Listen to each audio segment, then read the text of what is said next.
The boy's face always wore a serene expression, seemingly devoid of emotion. No matter how much pain he endured, he never shed a tear. No matter how much joy he experienced, he never cracked a smile. For Jay couldn't understand, couldn't feel, the emotions people often called joy, anger, love, or hate. Because of this difference, the children in the area were afraid of Jay, seeing him as an anomaly, a terrifying monster. They nicknamed him the Ghost of District 17, a haunting and discriminatory name. But they didn't know that the boy's seemingly emotionless, dull world was actually filled with magical colors. It was the color of mana, a miraculous energy source that only Jay could see. Thanks to this special ability, Jay could always trade for food from the giant Olam by collecting and exchanging mana-infused scrap. This made the lazy children, who only knew how to demand food, feel jealous and resentful, so they came to rob Jay. The leader was John, a fat slob who had once been beaten up by Jay so badly he got constipated, but he still hadn't learned his lesson and always wanted to bully the weak. This time he brought 7 of his lackeys, each armed with weapons, approaching menacingly. The burly man, iron fist clenched, lunged ferociously at Day, but every blow was useless, unable to touch him. Day smoothly pivoted, deftly sweeping his opponent's leg, then delivered a decisive blow, sending the brute crashing to the ground. His underlings, enraged, immediately charged forward, guns blazing. They wanted to teach Day a lesson, but his movements were lightning fast. He effortlessly dodged every bullet, then took down one with a sharp elbow strike. Today, Day was determined to let no one leave alive. In a flash, he had taken down the entire gang. The burly man, regaining consciousness, was utterly terrified and begged Day for his life. Cornered, he pulled out a dagger, desperately fighting back, but his hand trembled uncontrollably. He had committed a cardinal sin in the underworld, and now tried to justify it with a lie. I just happened to find it. Day instantly saw through his deception, because Ray possessed the ability to see the dark mana emanating from the liar's heart. It was the color of pure fear.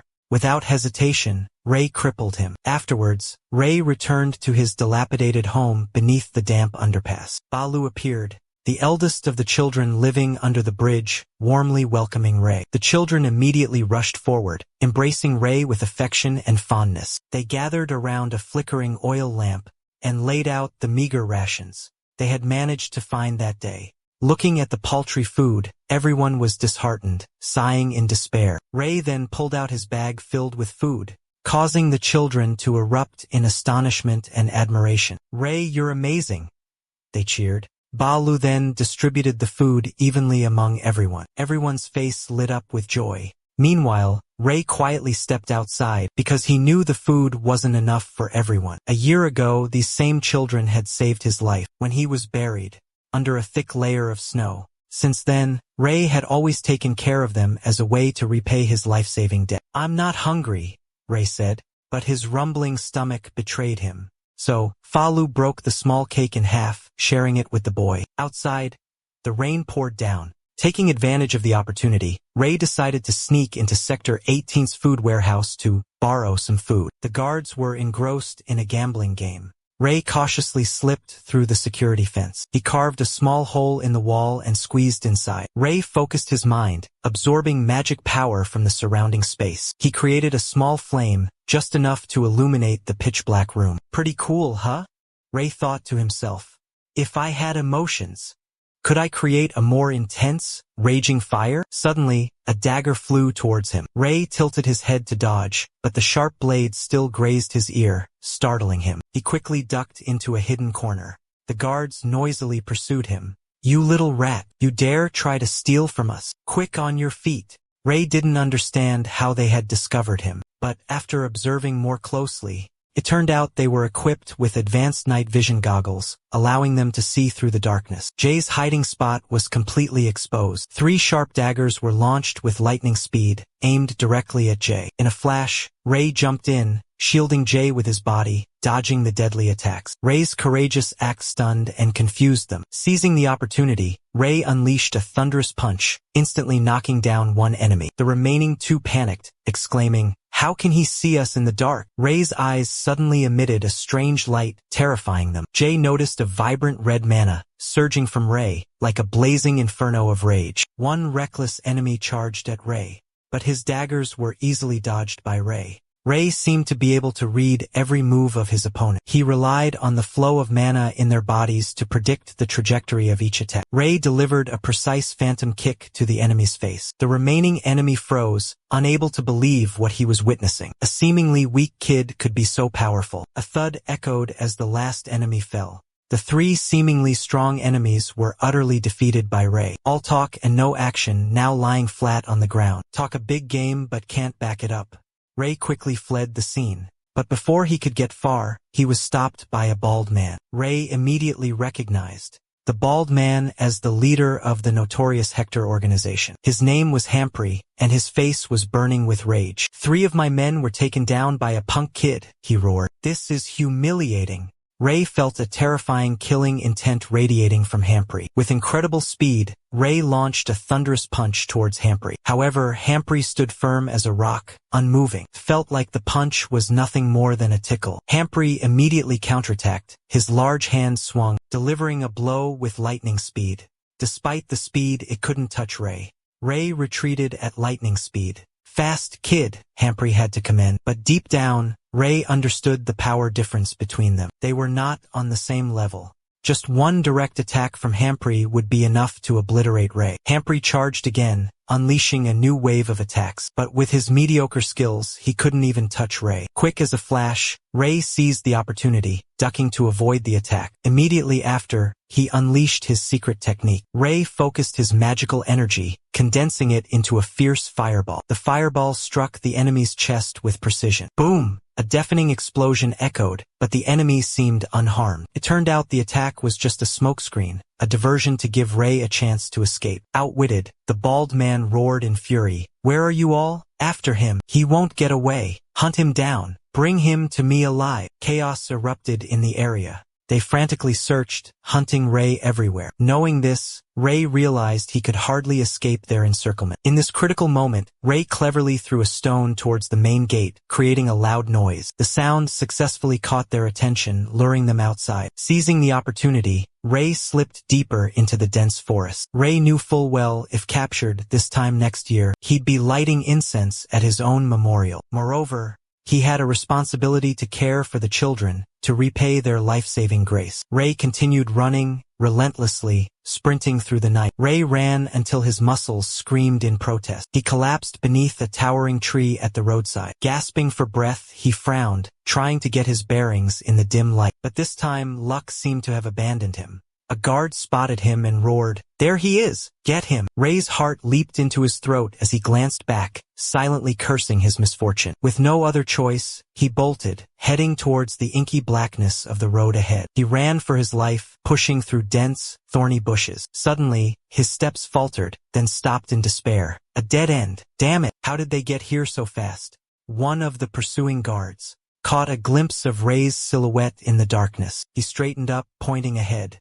Another guard, seeing the towering barbed wire fence, taller than a man, sneered, "Hey idiot, nowhere left to run." They began drawing their weapons. Sharp daggers, gleaming coldly in the moonlight. They chuckled menacingly. "Tell us what you stole," one of them growled, "or I'll put a hole right through your gut." Day glanced at the aggressive men in front of him, but what really caught his attention was Hamprey's absence. If that's the case, I can win. If he had to face that burly man, he couldn't help but feel apprehensive, worried. But against these scrawny guys, he thought, his chances of escape were still pretty high. Day turned, clenched his fists, and readied himself for a fight. Streams of crimson mana surged and swirled, enveloping his hands, his knuckles bone white. One of the thugs, enraged, charged forward, his eyes wide with fury. "Are you deaf, punk?" He lunged, thrusting his knife at Day. But Day nimbly dodged, the blade slicing past him, startling the thug. Day seized the opportunity, grabbing his opponent's arm, and unleashed a devastating punch. The thug crumpled to the ground, blood gushing from his nose. Seeing their comrade fall, the remaining thugs roared in anger. "You're dead!" Another one charged fiercely, but before he could act, Day seized his wrist. A searing heat, like hellfire from Day's hand, scorched his flesh. With a single twist, the knife clattered to the ground. Sensing the terrifying power emanating from Ray, he trembled, stammering uncontrollably, How is he so strong?" Ray paid no attention to his words. His other hand gathered energy, glowing with a brilliant, lightning-like gold. As the man's eyes widened in terror, Ray unleashed a palm strike, surging with crackling, thunderous energy. The man let out a single, agonizing scream, then collapsed. His head and shoulders were charred, smoking heavily. Just as things seemed to be over, shouts echoed from the distance. "Over there!" The commotion grew closer. The situation became extremely dangerous. Ray quickly snatched up the fallen knife, turning it into a makeshift weapon. Hearing approaching footsteps, he gritted his teeth, thinking, "Damn it, I can't keep using magic." In a critical moment, Day quickly glanced back, spotting a large dumpster hidden in the shadows. As the ferocious guards stormed onto the scene, hot on his trail, Day had already erased all traces of his presence, allowing them to pass by his hiding spot without a hint of suspicion. From afar, shouts and curses echoed to his ears. "Damn it, where is he? Don't lose him. Find him." Moments later, the outside gradually fell silent, not a sound to be heard. Day breathed a sigh of relief as the footsteps faded away, then cautiously surveyed his surroundings. The night sky was pitch black, enveloping everything. He thought to himself, "You'll never catch me, you hounds." But this wasn't the first time he'd spent the night in a special 1,000-star hotel like this. A 1,000-star hotel, with a comfy bed of foul-smelling garbage. Despite this, he remained vigilant, clutching his sharp knife tightly. "If they chase me across the bridge, the children will be in danger," Day worried. Outside, a group of people were still relentlessly searching for him. Night fell, and the rain began to fall heavier. Jay was now completely exhausted, both physically and mentally. The constant pitter-patter of the rain outside was like a melancholic lullaby. The steady rhythm made his eyelids grow heavy, unbearable. And then, Jay fell into a deep sleep, oblivious to the dangers lurking around him. After a night of relentless rain, dawn broke. However, the sky remained gloomy and overcast, thick with dark clouds, promising a bleak day. Jay had slept soundly in the old dumpster. As weak rays of sunlight pierced through cracks in the lid, the teenager inside blinked, waking after a long night. "I overslept. There's probably no one left here now," Jay thought to himself. His guess was confirmed by the unusual silence outside. Jay quickly opened the dumpster lid and hopped out. He had barely touched the ground when he was startled by a voice. "Found you." Before Jay, one of the guards strode towards him. His hand was hidden behind his back, clutching a sharp knife. He sneered, his face full of contempt. "Lucky I came back, kid." The guard drew the knife from behind his back and pointed it directly at Jay, intending to stab him. But in Jay's sharp eyes, he noticed a fiery red aura swirling intensely in front of the guard's chest. Seeing that terrifying red aura, Jay instantly understood that the guard was consumed by rage. Jay tightened his grip on his own knife, ready to fight, but deep down he worried, still not fully recovered. Seeing Ray also armed with a knife, the beast within him raged even fiercer. His face contorted in a frenzy, teeth grinding audibly. You dare wield a knife against me? You've got guts." He roared and lunged at Ray like a wild animal. "Fine, then I won't hold back either." He sprinted, laughing maniacally. "Die!" Ray calmly raised his knife, its cold blade pointing forward. As the man swung his knife down, Ray nimbly dodged. The powerful blow sliced through empty air, fueling the man's rage. His fury doubled his speed. The more Ray dodged, the more frantically he attacked, each strike carrying tremendous force, pushing Ray back. A knife grazed Ray, missing his flesh but severing a few strands of his silver hair, sending them fluttering to the ground. Ray stumbled, momentarily losing his balance. Seeing Ray falter, the man lunged, his sharp knife raised high. His face twisted into a cruel smirk, his words as cold as ice. "Farewell, kid." Feeling the sharp blade pressed against his skin, about to pierce through his flesh, Day's face remained devoid of fear. His gaze held an unnerving steadiness. Mere centimeters away, a sharp gunshot shattered the silence. Birds perched on branches took flight in a panicked frenzy, fleeing the deadly sound. Day frowned slightly, his expression unreadable. The boy's handsome face was now stained with crimson blood. He remained motionless on the ground. Beside him lay the guard's lifeless body, still in a pool of blood. It all happened so fast, a terrifying nightmare in the blink of an eye. The thin line between life and death had never been so clear. Ray slowly rose, dusting off his clothes. He walked steadily towards the man standing before him, unwavering. The man remained still, his gun still pointed forward. Neos tilted his head slightly, looking at Ray with a cryptic smile. The recently fired gun still reeked of gunpowder, gleaming with deadly menace. Ray spoke, and the man, Neos, lit a cigarette. Neos took a long drag, then slowly exhaled, the cigarette still dangling from his lips. With his other hand, he casually holstered his gun. After everything had been settled, he slipped both hands into his pockets, looked up, and surveyed Day from head to toe. Seeing that the boy was unharmed, he let out a relieved chuckle. What's all this commotion so early in the morning? He wondered. This man was Neos, the leader of the 17th district. Neos approached, warning Ray. That was dangerous, Ray. It was a risky move, Ray, Neos emphasized once more. Ray lifted his blood-smeared face to look at his uncle and asked, Who called you? What brings you here? You never wake up this early. Ray looked suspicious. He replied shortly, Yeah. Neos chuckled, reminding him, I heard Hector's men are lurking around. Be careful. This is Neos, the boss of the 17th district, Ray introduced. He glanced at Day, who was clutching cans to his chest, but decided to let it slide. He asked, You got those from Hector's place? Then he burst out laughing. Haha, you've got guts, kid. Day looked at him and said, Thank you, sir. He stooped slightly, his face exasperated. I wasn't complimenting you, Day continued, but it was hard though, sir. The boy looked up, observing Neos carefully. He thought to himself, someone like Neos is a tough nut to crack. Ray watched Neos puffing on his cigarette, his eyes lost in thought. People like him, he muttered. Their emotions are so faint, so empty, as if nothing can fill the void in their souls. Neos spoke, his voice monotonous. Keep this up, and you'll die. Not all AIs are easily swayed. Ray's gaze remained cold as he replied, If we don't do this, we'll starve. Neos ran a hand through his hair, speaking slowly. Fine, consider this me repaying you for saving me before. Ray abruptly interrupted. I pulled you out because I thought you were debris in the river, not because I intended to save you. Neos chuckled awkwardly. Come on anyway, you did save my life.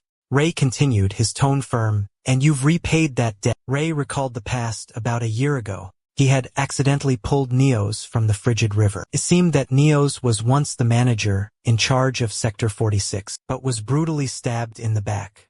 I don't think he deceived us about this. The way he taught us to fight like a repayment of a favor was very methodical and professional. After a moment of reflection, he called out to Neos. Neos, what he said earlier. Neos was stubbing out a cigarette with his foot and replied indifferently to the call. DJ made an offer, he said. I join his organization. I thought if I joined, he continued, the children would be safe. Neos looked at him with a scrutinizing gaze, full of consideration. Then he turned, walked away, leaned against a pillar and called out to Ray. He asked, Kid, you can use magic, right? The question startled Ray. How do you know about magic? Neos gave a sly smile. Indeed, I wasn't mistaken when I saw him start the fire, he thought to himself. And without using a lighter. Ray followed, probing. Tell me, what do you know about magic? He continued to smile, replying, Just a little. Because I once learned from a magic user from the previous organization. Mana, the essential energy for performing magic, exists in the air, but only a select few are gifted with the ability to sense and control this mystical energy. Ray raised his curious eyes, continuing to probe. Did you read anything about the color of mana? Neos replied in a calm voice. Nothing. The book doesn't mention color. And the book also says that mana is invisible to the naked eye. Hearing that, Ray looked up at the vast sky, wondering to himself, then what am I seeing? Ray frowned, looking at Neos suspiciously. Is that all? Are you hiding something else? Or, do you want a beating? Neos raised his fist towards Ray, but both of their actions suddenly became childish like sulking children. Neos chided, You sly little rascal. Ray just smiled back. Thank you. Neos turned serious again, continuing the conversation. You asked that on purpose, didn't you? Both quickly regained their usual seriousness. Ray crossed his arms, leaned back against the wall, and asked, So what about my request?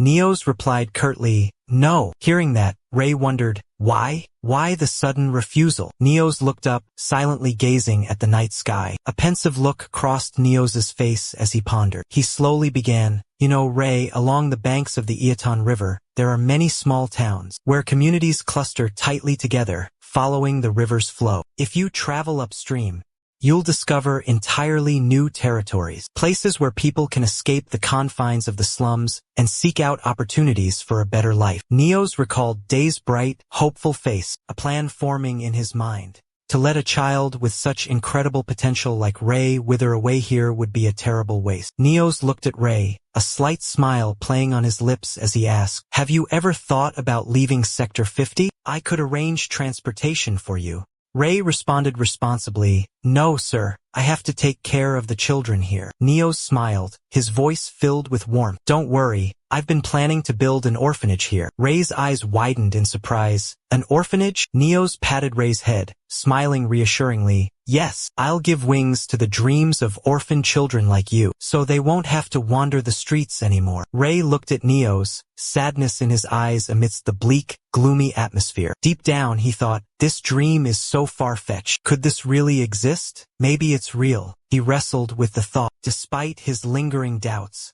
Ray decided to put his faith in Neos. He thought to himself, he's always a man of his word. Suddenly remembering something, Jay blurted out, "Amma, be careful. It seems like Hector is secretly preparing for a fight." Ray added, "I saw him receiving tons of weapons from those trucks." Neos calmly replied, "I know." Ray exclaimed worriedly, "He dared to open fire. In any conflict, that action is considered a formal declaration of war." Ray continued, his voice filled with anxiety. "Everyone in the shop will be in danger if you fail. I thought your protection fee was quite reasonable." Neos, looking annoyed, replied, "That's because there are many guys out there way worse than me." Finishing his sentence, he looked down at Ray and advised, "Don't talk as if I'm already old. I'm not even married yet." Ray could only offer a helpless reply to the old man. Neos, infuriated, prepared to strike Ray again, but he nimbly dodged the blow. A man drove up, looked at Neos and spoke, "Boss,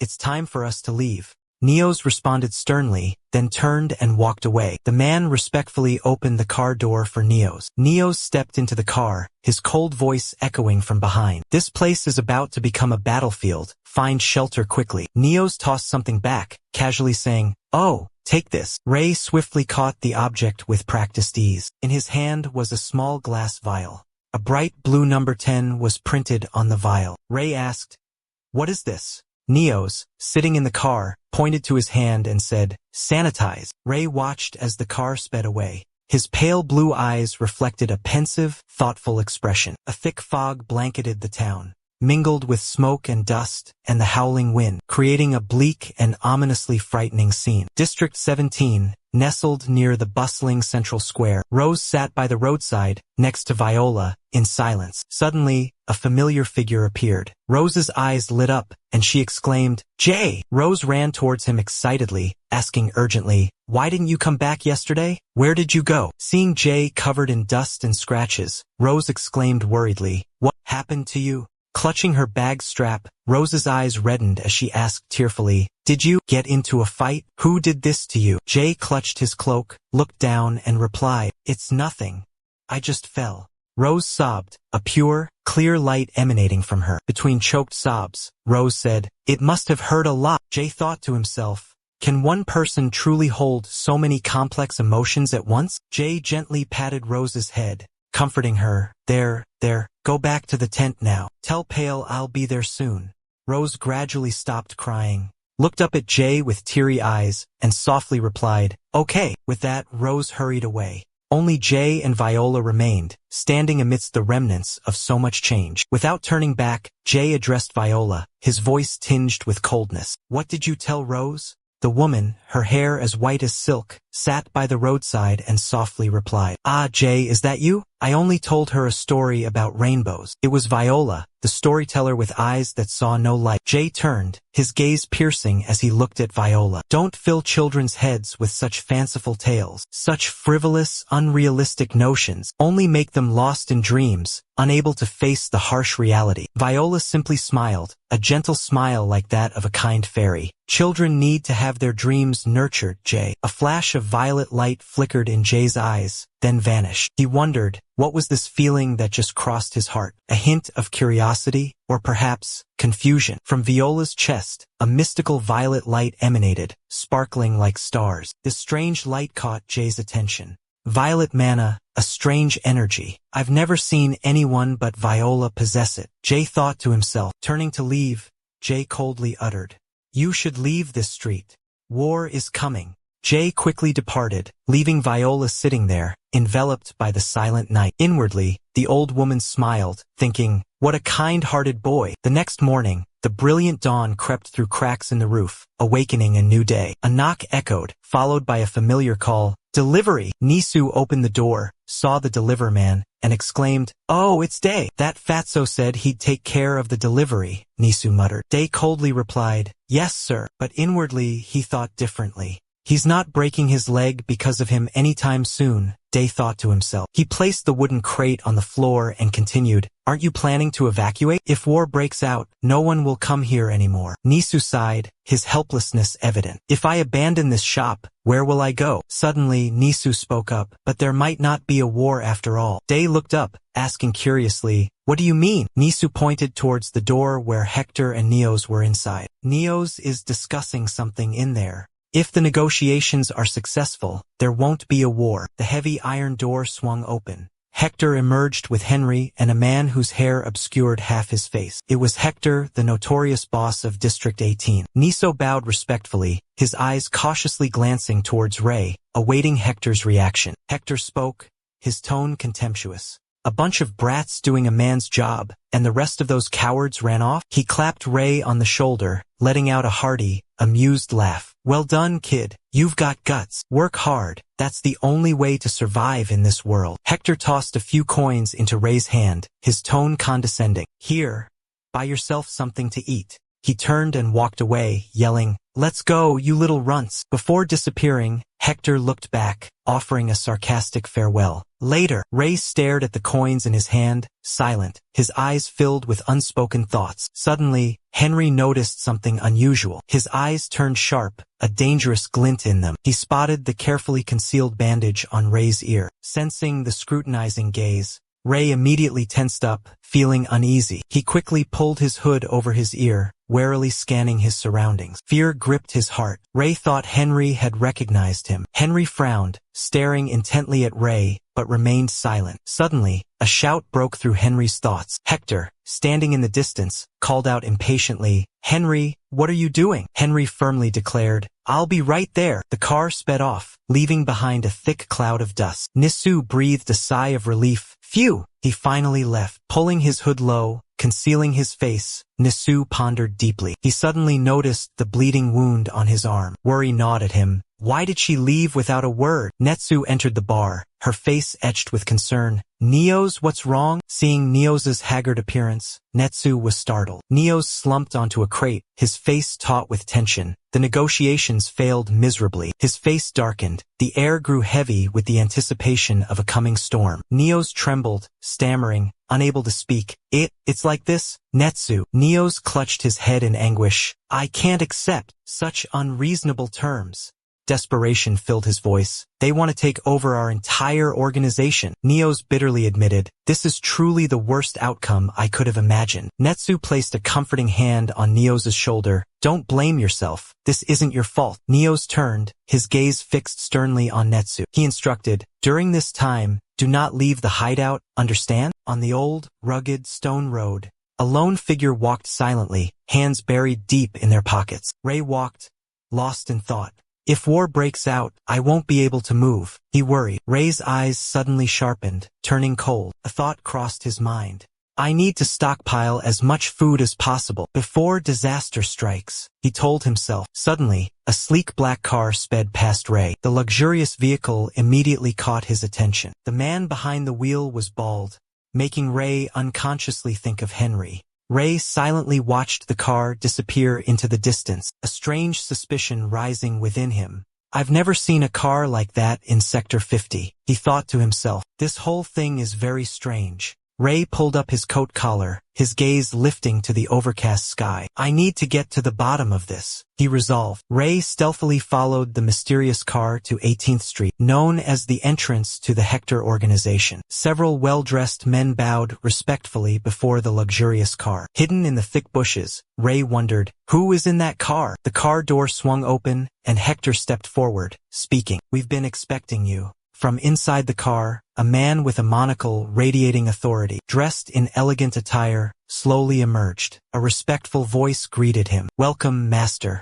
We will escort you inside. Hidden in the shadows of the bushes, Day silently observed the mysterious man. Who was he? He saw a mysterious, dark blue energy, brimming with power, emanating from the man's chest. It resembled a deep, cosmic black hole, drawing all eyes to it. Day thought to himself, a blue so dark it's almost absolute black, that's an immense amount of mana, beyond imagination, absurdly powerful. That color, it looks exactly like the mana of those golems when they move. He intently observed the man's strange mana, suspicion evident in his eyes. Those circles around his mana container, what are they? The dark blue circles overlapped, intertwined, radiating a terrifying power. Around those circles, there's also an immense amount of mana, as if he's using them to prevent the mana inside from leaking out. In the silence, Jay thought to himself, that mysterious man radiated a dangerously unpredictable aura. I have to warn Neos immediately, there's no time to waste. Sometime later, at a secret base on 17th Street, Neos' headquarters, crates of heavy weaponry were being urgently unloaded from military trucks. Each package was passed from hand to hand with speed and precision. Inside the base, everyone was hurriedly moving the newly delivered weapons. They exchanged brief, urgent information in the tense atmosphere. What happened to the supplies? Why the delay? Someone asked. Another pointed towards them,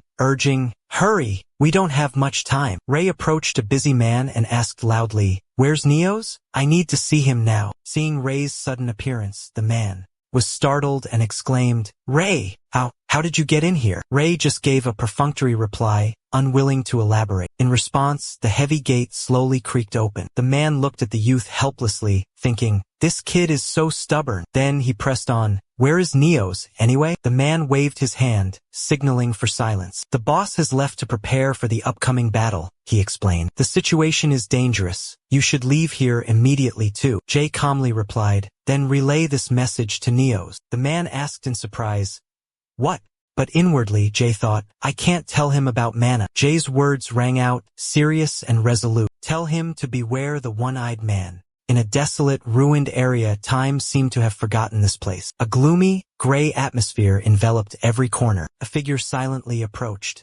Their gaze fell upon the children sleeping soundly on the cold ground. They huddled together under a thin blanket, seeking warmth. A pensive voice spoke, this war cannot last forever. Ray, sitting beside Balu, added, but I didn't expect it to end so abruptly in just a week. The two sat there, whispering to each other in the stillness of the night. Balu spoke, a hint of reproach in his voice. Ray, which side do you think will win? Ray replied, a pensive look on his face. I'm really not sure, Balu. These two organizations seem evenly matched. He bowed his head slightly, lost in thought. But NOS has to win. For the safety of the children, he murmured. His face was tense, filled with worry for the children being protected there. Those innocent, blameless children. If Hector wins this war, he hesitated, those street kids will be sold into slavery, falling into the hands of traffickers. Balu looked at the wall ahead, his voice somber. The war must have already begun. Suddenly, a loud noise erupted, making both men pale with intense tension. Ray immediately jumped to his feet. Balu anxiously asked, did you hear that? Ray quickly replied, yes. Bale Ekkolim. I've never heard a sound so terrifying before. Ray was equally tense, his eyes wide, trying to guess what it was. That's strange. Something's very wrong. On 17th Street, soldiers with faces stretched taut like bowstrings were frantically firing their weapons ahead.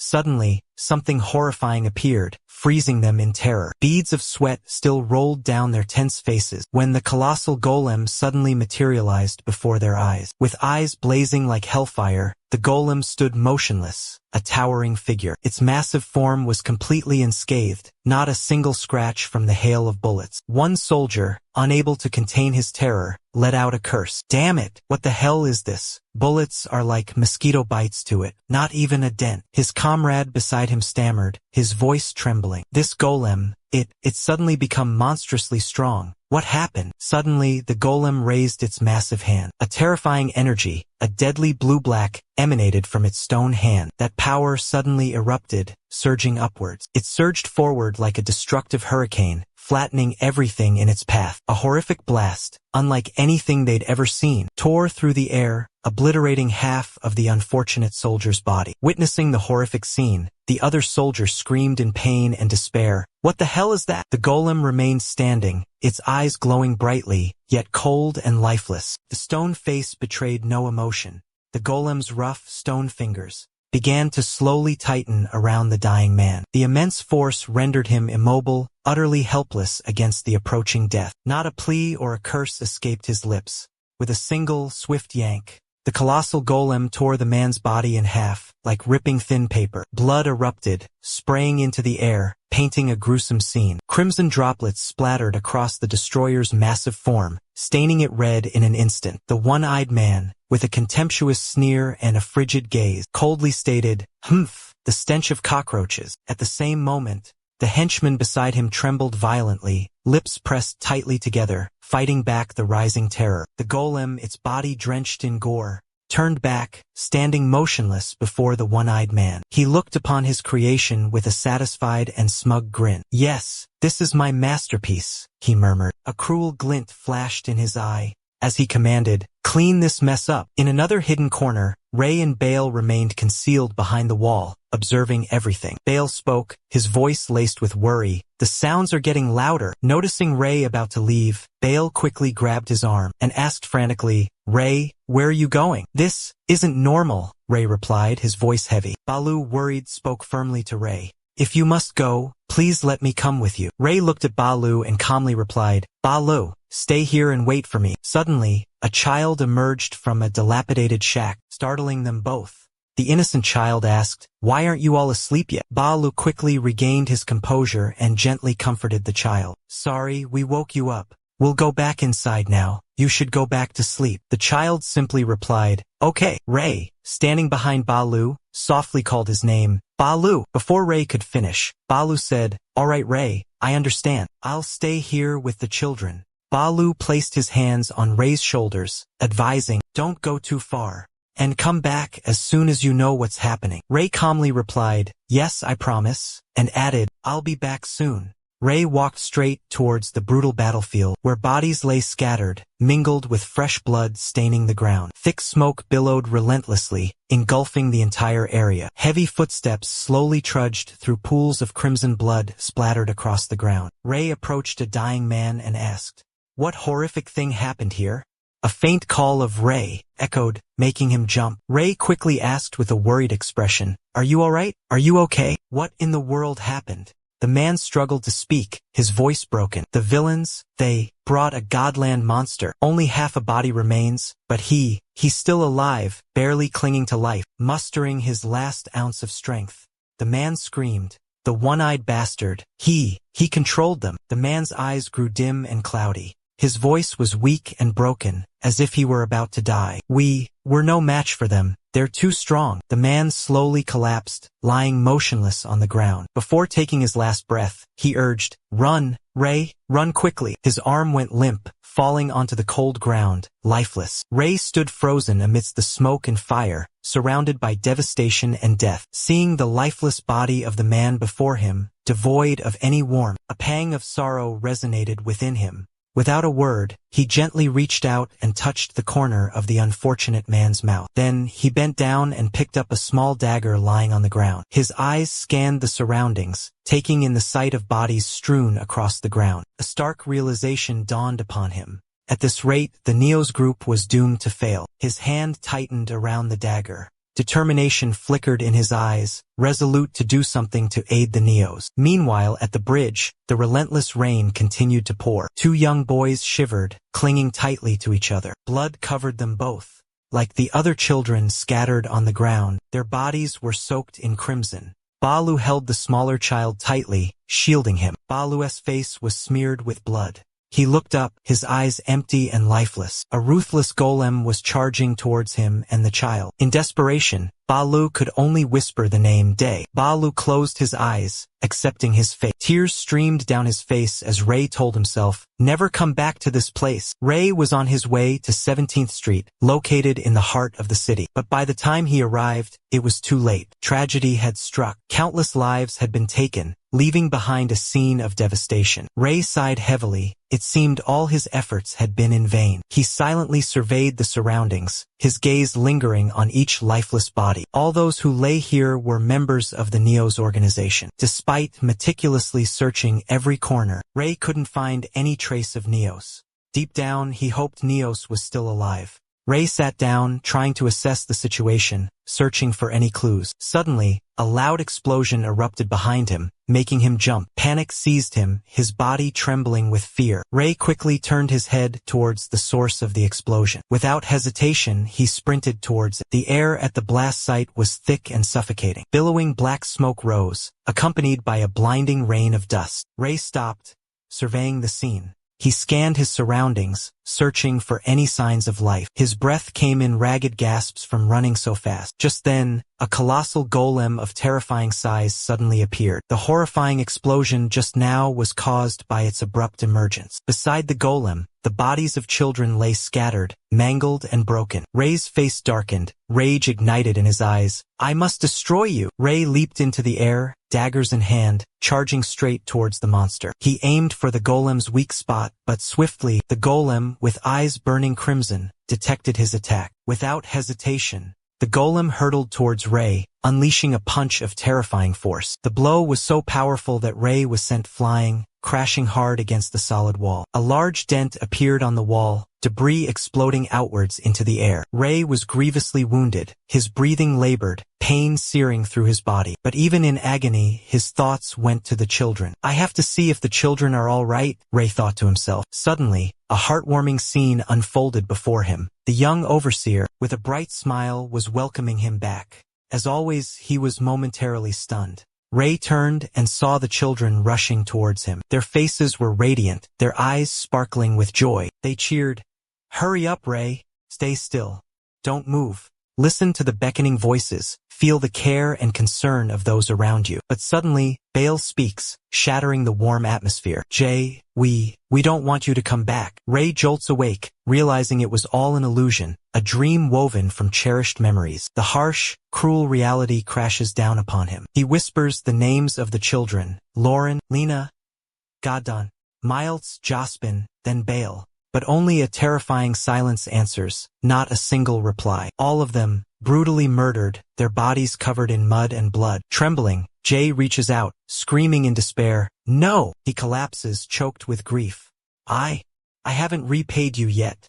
Suddenly, a strange sound rings out. Jay instantly recognizes it as Golem's roar from that horrific battle years ago. Horrific memories flood back, flashing before his eyes. The scene of carnage, bodies strewn everywhere. The innocent children in the basement and everyone on that small street. Ray grits his teeth, filled with rage. A steely resolve ignited within Ray. "I swear I will avenge everyone." Ray looked directly at Olam, his gaze unwavering. He told himself he had to move to survive. Despite his battered body, the pain excruciating. He stumbled back, a silent prayer echoing in his mind. "Move! Get up!" Ray's eyes widened, staring into the empty space before him. Glem advanced menacingly, intent on crushing Ray underfoot. Suddenly, a car hurtled forward at breakneck speed, sending Glem flying. Neos appeared, his voice filled with worry. "Ray, are you all right?" He rushed to Ray's side, checking his injuries. A sigh of relief escaped his lips. "Thank goodness, it seems like nothing's broken," Neos muttered. Ray clawed at the ground, his voice trembling as he called out Neos's name. He choked out, "The children, the children." Neos stood frozen, understanding the tragic situation. He clenched his fists, bowing his head. "Ray, I'm sorry I was too late." Ray shook his head. "It's not your fault. It's not anyone's fault." Neos embraced Ray, comforting the poor boy. Leaning against the wall, Ray asked Neos, What about your subordinates? Neos replied, his voice terrifyingly calm, They're all dead. He gritted his teeth, silently cursing the bastard Hector. I can't believe he dared to summon the lion sorcerer from the outside. Jay asked worriedly, What are you going to do next? Neos replied, I'll go back and search for any survivors. But before he could finish, Hector suddenly attacked. A magic bullet pierced straight through Neos. Jay watched in horror, screaming in despair. Neos coughed up blood, giving a weak smile. Damn! Ray quickly caught Neos's collapsing body. Neos's blood stained Ray's hands crimson. Ray desperately shook Neos. Neos, wake up! He couldn't believe what was happening before his eyes. Just moments ago, Neos had been excitedly talking about future plans. Memories of the old days flooded Ray's mind. Martial arts training with Neos, cozy barbecues together. Ray even remembered the way Neos used to say his name, but now it was all in the past.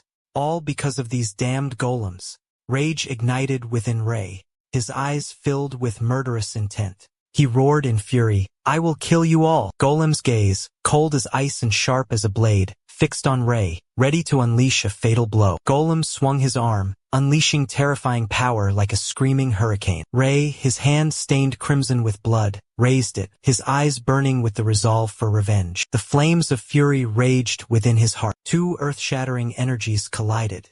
Golem remained calm, seemingly not exerting his full strength, while Ray fought with everything he had. Hatred burned within him, transforming into a raging inferno of resentment. The battle raged fiercely, neither side willing to yield. Ray thought to himself, I'm nothing like you. I'm human. I have feelings. Ray mustered all his strength, unleashing a ferocious counterattack. A torrent of energy, like a raging tornado, slammed into Golem. Golem was instantly shattered into hundreds of magical fragments. The devastating power scorched the earth, leaving behind a trail of blackened devastation. Finally, Ray had avenged the fallen. Ray stood frozen. His face, cold and emotionless as a stone statue, surveyed the desolate surroundings. He collapsed, clutching Neos, shaking him desperately. His voice trembled, choked with sobs. Neos, wake up. Ray couldn't believe the cruel reality before his eyes. Deep down, he tried to convince himself that Neos couldn't be gone. But just then, Neos suddenly awoke, his voice weak and filled with exhaustion. This kid has suffered so much, Neos murmured. Neos 无力地放弃了，绝望地低声说道。Giving up, Neos whispered in despair. Although I knew my death wouldn't be peaceful, I never expected it to come so soon today. Suddenly, a thought crossed Neos's mind. I've achieved so much, overcome so many hardships. From a weakling at the bottom of the food chain, Neos always wondered, if he endured a little longer, tried a little harder, would things have changed? Would his fate have been different? But that question it was hard to find an answer to. Neos looked at Ray, suddenly realizing something. Yes, at Ray's age, Ray hurriedly tried to find medicine, but Neos stopped him. This body has reached its limit, Neos gasped. Neos urged Ray, you should leave this place, find somewhere safer. Neos used his last bit of strength to utter his final words. Leave here, go to a better place, live a happy life. Neos opened his heart.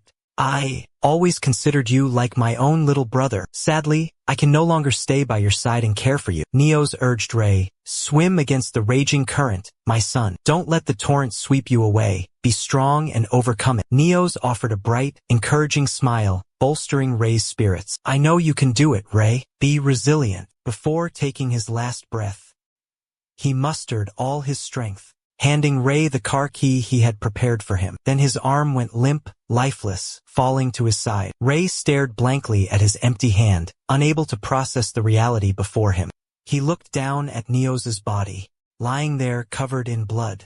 Ray was stunned, eyes wide with terror. He screamed in agony, choked sobs echoing in the air. He felt an overwhelming sense of outrage and utter despair. These were the most intense emotions Ray had ever experienced. He sat motionless, rooted to the spot, unable to move. Dawn broke, and the first rays of sunlight illuminated Ray's grief-stricken face. He awoke after a horrific night, the pain still raw. Ray looked at his hand, feeling as if everything that had just happened was just a long, terrible nightmare. Pain surged. Jay relived the horrific moment, emotions churning like a tempest within him. Squeezing his eyes shut, Jay searched for answers, convinced there was something more hidden beneath the surface. Suddenly, the flame in Jay's hand flared, radiating intense heat. Jay stared intently at the flame, his eyes flashing with understanding. The more his anger and resentment intensified, the stronger the flame burned. His raw emotions were directly influencing his magic. A shocking discovery. Lost in thought, the flame in Jay's hand flickered and died. Jay clutched his head, sighing in frustration. Once again, he had let his emotions overpower his reason. Slowly opening his eyes, Jay looked down at his hands, then towards the bodies strewn across the ground. The fire of vengeance ignited within Jay, consuming all his bitterness. He pulled the hood of his cloak over his head, concealing his face. His resolve had hardened.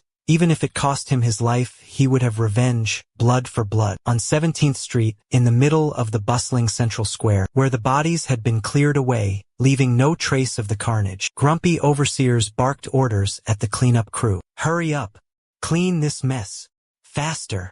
Move it! The air buzzed with hushed whispers and nervous chatter. Hector and his gang have won. Looks like life's about to get a whole lot harder for us. Another soldier urgently warned his loudly complaining comrades. Keep your voice down. Do you want to get us all discovered? Lower your voice. Keep quiet if you don't want to die young. Meanwhile, Ray silently watched Hector from a distance. He listened intently to every word they said. Ray's hand gripped his dagger, ready to jump out and finish off the bastards. Hector, oblivious, continued his insolent remarks. That damned Neo's dog. He got what he deserved. Ray channeled his red magic, preparing for a suicidal attack. Suddenly, a powerful hand clamped down on Ray's shoulder. Hold on, kid. Stop. Ray spun around, startled, about to swing his dagger at the stranger. The blade grazed Henry's face, leaving a thin trail of blood. Henry tried to calm Ray down. Calm yourself. Ray's eyes burned with murderous intent, his lips muttering the name Hamprey with hatred. He was determined to eliminate Hamprey. Hector and your gang, you're all going to die, he thought to himself. Ray lunged forward like lightning, a flash tearing through the darkness. His blade moved faster than a berserker, a whirlwind of steel, leaving the bald man no choice but to stand there and take the beating like a punching bag. Although Ray's combat experience was only a third of the old man's, his attacks were blindingly fast. Even Hamprey was taken aback. What kind of monstrous movement is this? He wondered. Henry narrowed his eyes, staring intently at Ray. He realized the kid before him wasn't nearly this strong yesterday. Now, Henry was completely on the defensive, constantly parrying. A sense of unease crept into the old man's heart. At this rate, I'll lose. Henry decided to change tactics. He purposely didn't dodge the attack, letting Ray stab him in the shoulder. Ray was surprised that Henry would let him land a direct hit like that. Suddenly, Henry grabbed Ray's shirt and slammed him to the ground. Then, he growled, "You're not going to throw your life away over something as petty as revenge, are you?" Henry's voice was a low growl, each word precise. "Ghost of District 17, Ray." He pinned Ray to the ground and said, "I have a proposition for you." Henry spoke to Ray earnestly, his tone sincere. "I've been observing you closely for a long time, so I hope you'll listen to what I have to say." With that, the two moved to a secluded corner, away from the crowd, to continue their conversation. Ray glanced at the man opposite him with scrutinizing eyes. The man standing before Ray was Hamprey, the Silent, a nickname everyone had given him, because Hamprey was a man of few words, but always excelled at any task assigned to him. Ray couldn't believe that Hamprey, a man who always followed orders to the letter, never dissenting, could be wearing such a troubled expression. He guessed that Hamprey seemed to have no intention of deceiving him. Ray asked, "So what happened?" Henry frankly suggested, "I want you to leave Sector 50. Ray coldly asked back, "Why?" Henry's answer caught Ray completely off guard, beyond his expectations. "I want to ask you to find my younger brother." Henry recounted the story with a sorrowful, choked voice. "My brother was sold into the city by Hector, cornered with no way out." The mage Henry was forced to reveal his entire story. He explained why he chose this dark path, serving evil. Harry offered a deal. If I served him faithfully for 15 years, he would reveal the whereabouts of my son. So, I gritted my teeth and obeyed, working for him in exchange for a sliver of hope. He'd be about your age now. Ray frowned, questioning, "Why should I accept this request? I have no obligation to help you." Henry started to explain, but Ray cut him off. "You know how to use magic, don't you?" he continued, his voice laced with innuendo. The unexpected question startled Ray, a flicker of worry igniting within him. Henry quickly clarified, explaining his curiosity. "After the warehouse fight, I realized it. I'm certain of it." His voice became earnest, more pleading than before. "Right now, you only possess a limited understanding of magic, not enough to stand against him." Henry suddenly revealed a shocking secret. He always has a formidable mage by his side, someone with terrifying power. Ray stared at Henry, his eyes filled with suspicion. Dark mana, the embodiment of fear, surged intensely within him. Hamprey's voice trembled as he stammered, "That sorcerer, he's a demon," he hurriedly explained. "Anyone who dares to defy him, to anger him, will be frozen into a stone statue. He even resurrected a man who died not long ago by creating a massive sphere of water, encasing the man's head." Henry remarked gravely, "Hadesta possesses not only terrifying power, far beyond ordinary men, but he's also a ruthless, cold-blooded monster, indifferent to life and death." He urged the others, "We must leave this place immediately. If we want revenge, we must first ensure our own survival." Arms crossed pondered, "That bald head is obnoxious, but he speaks the truth." Jay honestly admitted, "I've never had any formal training, so all my actions are based on intuition and instinct. Meanwhile, my opponent is a true master, an expert in the field of magic. I don't stand a chance. There's absolutely no hope." Hamprey spoke up, "I've heard rumors that the city of sorcerers lies somewhere at the headwaters of the Eaton River, a mysterious and dangerous place, and only true sorcerers are permitted to set foot there." The old man's trembling hand reached into his coat pocket, carefully withdrawing a worn wad of cash, clutching it tightly in his palm. "This is all the money I've saved in my entire life," he said, his voice choked with emotion. "Inside this wad of money, there's a small piece of paper with my brother's name and identifying features written on it." Ray was taken aback by Hamprey's unexpected action. He couldn't help but wonder, "Why do you trust me with all this important money? What if I break my promise?" Hamprey smiled confidently and replied, "I know you, Ray. You're not someone who betrays their word." The old man added, his voice full of sincerity, "From what I've observed, you definitely have the ability to reach the upper sectors, where my brother might be found." With that, he placed all the money in Ray's hands, his eyes filled with hope, encouraging him to stay strong. Ray remained silent, accepting the money and the immense trust that Hamprey had placed in him. He could almost feel the weight of the responsibility, an unconditional trust, just like the old man had given him. Ray looked directly into Henry's eyes, his deep gaze filled with unspoken thoughts, remaining silent for a long moment. Henry spoke up, urging him, "We have to hurry, Ray. The others will be here soon. Make up your mind, Ray." Ray slowly nodded in agreement, but he also made a condition. He spoke sternly to Hamprey, "I have a request. First, take care of the man's body in the basement. Then I can leave to search for the person I need to find." Henry immediately agreed after receiving my assurance. Turning to leave, I coldly instructed, "Wait for me." He had made a promise to Henry, a promise that weighed 1,000 pounds. "I'll be back," he affirmed. At the crossroads, gasping for air, his breath ragged after a long, relentless run, he wiped the beads of sweat from his chin, sighing in relief. "Thank goodness I wasn't followed." Finally, Jay stood before Viola, the woman he had been tirelessly searching for. Without hesitation, he asked Viola directly, "I have a crucial question for you." "Time is running out," Jay urged. "Please answer quickly." Viola smiled kindly. "Jay, all right, my dear. What do you want to ask?" Jay asked about the story of the rainbow, whether it truly existed or was just a legend. "If I find a rainbow," Jay wondered, "can I make a wish?"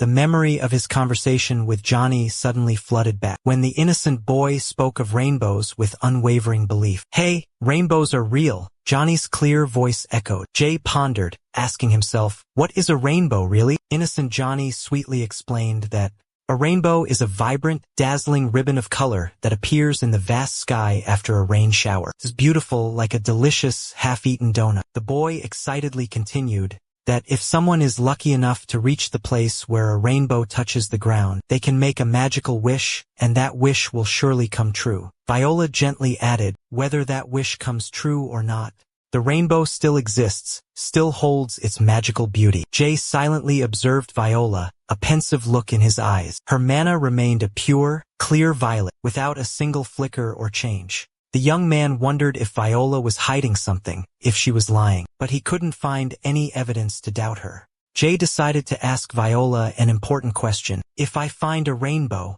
can I revive the deceased, bring them back from the dead? Viola smiled faintly, planting a fragile seed of hope in Jay's heart. Who knows, my boy? People often say that even the seemingly impossible can become reality. Ray stood frozen, lost in thought. Viola added, her voice laced with mystery, however, no AI knows the true location of Rainbow. Perhaps it lies in some remote, secluded place, cut off from this world. Ray nodded, bowing respectfully to show his gratitude to Viola. Before leaving the small house, he warned her, you'd better find a safer place to take refuge. This place is about to become dangerous. In the desolate outskirts of Area 50, Ray finally reached the location Neos had indicated. On the piece of paper Neos left behind, a short message was written. The abandoned greenhouse, next to the White House. Suddenly, a white car appeared, stopping in front of Ray. Ray thought to himself, finally. He recalled Neos's instructions. At the very least, we need to secure transportation. According to Ray's deduction,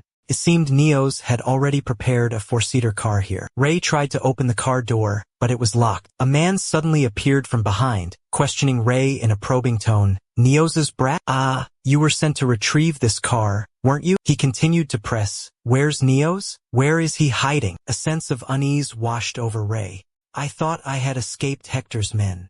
I can't waste any more time. I have to act now. He swiftly grabbed a metal bar, trying to pry open the car door. Meanwhile, the other man had realized his intention and became more alert. Ray nimbly flung the car door open and jumped inside. But the other man lunged forward immediately, roaring in fury. You think you can escape? Ray settled into the driver's seat and slammed the door shut. The other man managed to reach the door, his sharp claws mere inches from Ray. As Ray was about to lock the door, he dropped to his knees, using all his strength to hold the door open. He bellowed maniacally, "Open the door! Open it now!" A desperate struggle ensued in a breathless moment. Ray thought to himself, I've used up too much mana. My body-strengthening magic is almost depleted. He began to focus, chanting the incantation for a fire spell, pouring all his remaining energy into one final attack. A fierce fireball gradually formed, condensing terrifying energy between his fingers. In a flash, the fireball shot out like a bullet, piercing straight through the other man's body. The man was thrown back, his body engulfed in flames. Seizing the opportunity, Ray immediately shifted gears and hit the accelerator. The four-seater car sped down the road, leaving behind the ghosts of the past. Ray breathed a sigh of relief, a sense of liberation filling his chest. He had finally escaped the perilous Sector 50. The car continued to roll smoothly down the long road ahead, toward an unknown future. Finally, the car came to a halt in a desolate, ruined place, eerily silent. Ray stepped out of the car, his legs heavy after the long and stressful journey. He opened the trunk and froze at what he saw inside. Utter astonishment was etched on his face. "This much wealth," Ray exclaimed, his voice filled with surprise. He couldn't help but admire. "You were really thorough. Everything is here." Ray sighed, a flicker of worry in his eyes. "At this rate, I might not even reach the next sector by tomorrow." Night fell, cloaking everything in darkness. Jay had to build a fire and make camp to rest for the night. He was determined to use this time to seek more information about the mystical magic. Everything needed to be ready before he continued the arduous journey ahead. Jay felt utterly bewildered. The knowledge he had accumulated, after all his searching and research, only revolved around two basic types of mana. Red mana, the energy Jay could use instantly without any preparation. It was like an instinct, ready to flow whenever he needed it. The other type of mana was much more complex, requiring the blending of different colors to be usable. Jay began to meditate, calming his mind, seeking a deeper understanding of this mysterious energy. He realized that controlling mana was not as simple as he had imagined. But what if I infused it with emotion? I think I could wield mana more precisely and effectively. Jay recalled the intense rage that had once consumed him, and then a vibrant crimson magic fiercely ignited. But the flames flared only for a moment, quickly fading away. He felt as though he had reached his limit.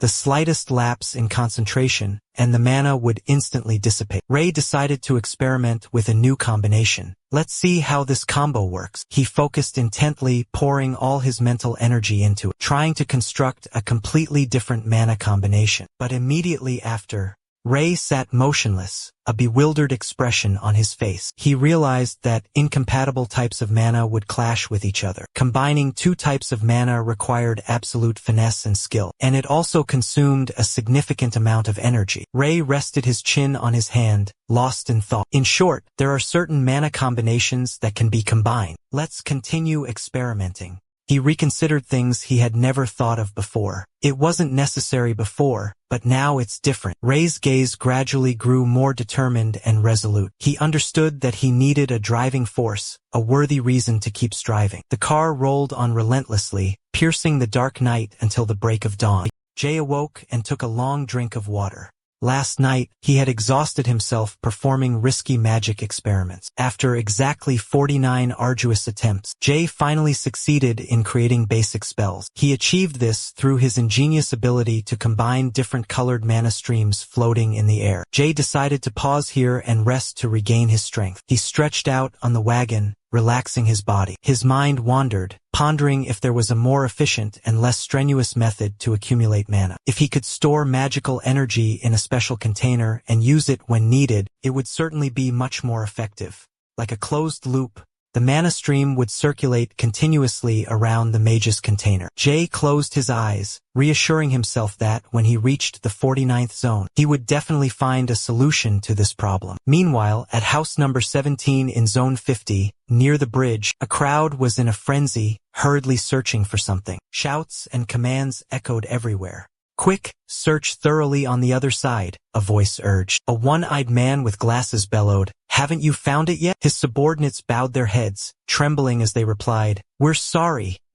sir. Sir, if you grant us a little more time, we will certainly find the golem." But he coldly commanded, his voice devoid of emotion, "Stop!" Then he abruptly pointed his powerful staff directly at the trembling subordinate's face. The threatening action terrified him, causing him to stammer and plead, Please, forgive me. Grant me just a little more time." The one-eyed man simply stated coldly, "I dislike those who are slow-witted and insubordinate." The subordinate remained kneeling, trembling as he reached out to touch the fearsome staff. A terrifying surge of magic emanated from the staff, enough to make him dizzy. His body suddenly burned as if on fire, then instantly froze in a layer of icy coldness. The man lightly tapped the block of ice with his staff. A gentle push, but enough to shatter the entire block of ice, along with the body inside, into thousands of pieces. He sneered contemptuously, uttering two words filled with disdain, "Useless!" Suddenly, a shout echoed from afar, "Over here! There's something here." Another subordinate hurriedly rushed to report, "It seems there was a battle between golems here, sir. I found fragments that look like they belong to a golem here as well, sir." The man glanced over the scene.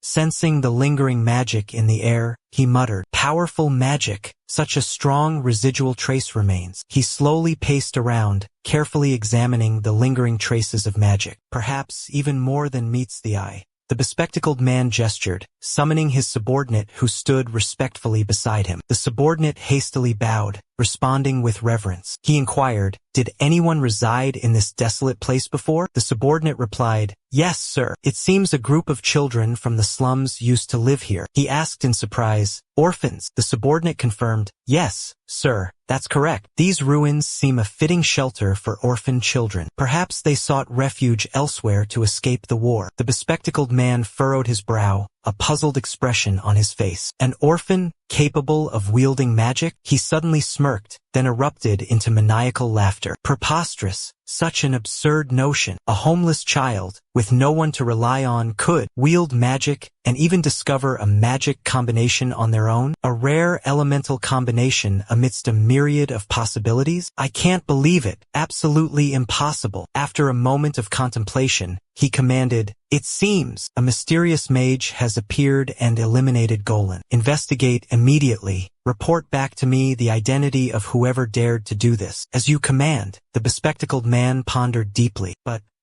could it be possible, if that unthinkable thing actually happened? That mage must be an exceptional genius, an archmage of unparalleled power, the likes of which this world has never seen. After a long and arduous journey, Ray finally arrived at Sector 49. Memories of his conversation with Neos came flooding back. Neos had described Sector 42, a place similar to this, as a chaotic area teeming with unsavory characters. Then he took a long swig of beer and said in a low voice, "The only difference? It's much larger than Sector 50. Skyscrapers and countless crisscrossing streets." Neos added, with a hint of sarcasm, "Just like any other downstream sector. The further upstream you go, the more drastically the scenery changes." Standing before the vast expanse of Sector 49, Ray couldn't help but exclaim, "It truly is enormous." He looked around, but couldn't find any trace of golems.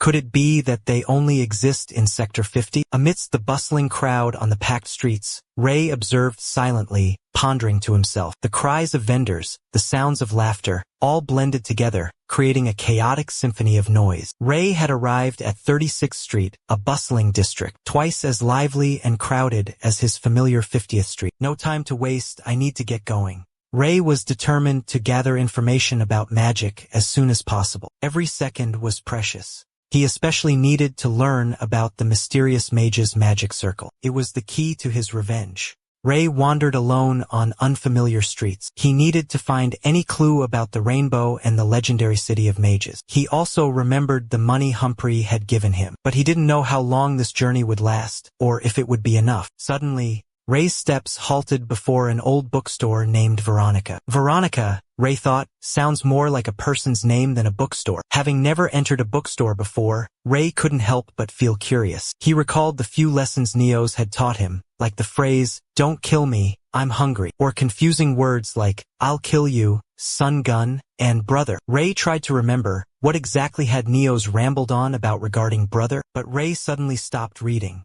He felt a silent gratitude towards Neos. Thanks to Neos, Ray had learned to read, opening the door to knowledge. However, all of this was still incredibly new to Ray. What is this? A strange object I've never seen before, Ray thought to himself. Ray carefully observed the small squares filled with letters, neatly arranged and overflowing throughout the bookstore. Suddenly, a sharp cry rang out, "Hey!" A girl with fiery red hair suddenly leaned down from a high window, demanding, "You're the one who broke my window, aren't you? And now you're trying to sneak in and steal books?" The girl yelled, her voice full of frustration. "Get out!" Ray retorted angrily. "Why are you accusing me?" Still bewildered, Ray curiously asked, "Books? Are the things in this shop called books?" The red-haired girl roared furiously, "Don't make me say it again! Get out of here!" Ray looked the girl up and down. He found her strange, with her constantly shifting expressions. Her face flushed red with excitement, then turned golden with joy, then blue with annoyance, then purple with frustration. So many emotions at once, is that even possible? Ray wondered. Suddenly, the girl yelled again, "Are you deaf? Didn't you hear me? The adults are coming. Are you just going to stand there?" Ray was completely lost. "What the heck is going on?" he muttered. He left behind 3 scrawled, incomprehensible letters. The red-haired girl, ablaze with fury, yelled, "What? What did you just say? I can't hear you. Do you know who my grandfather is?"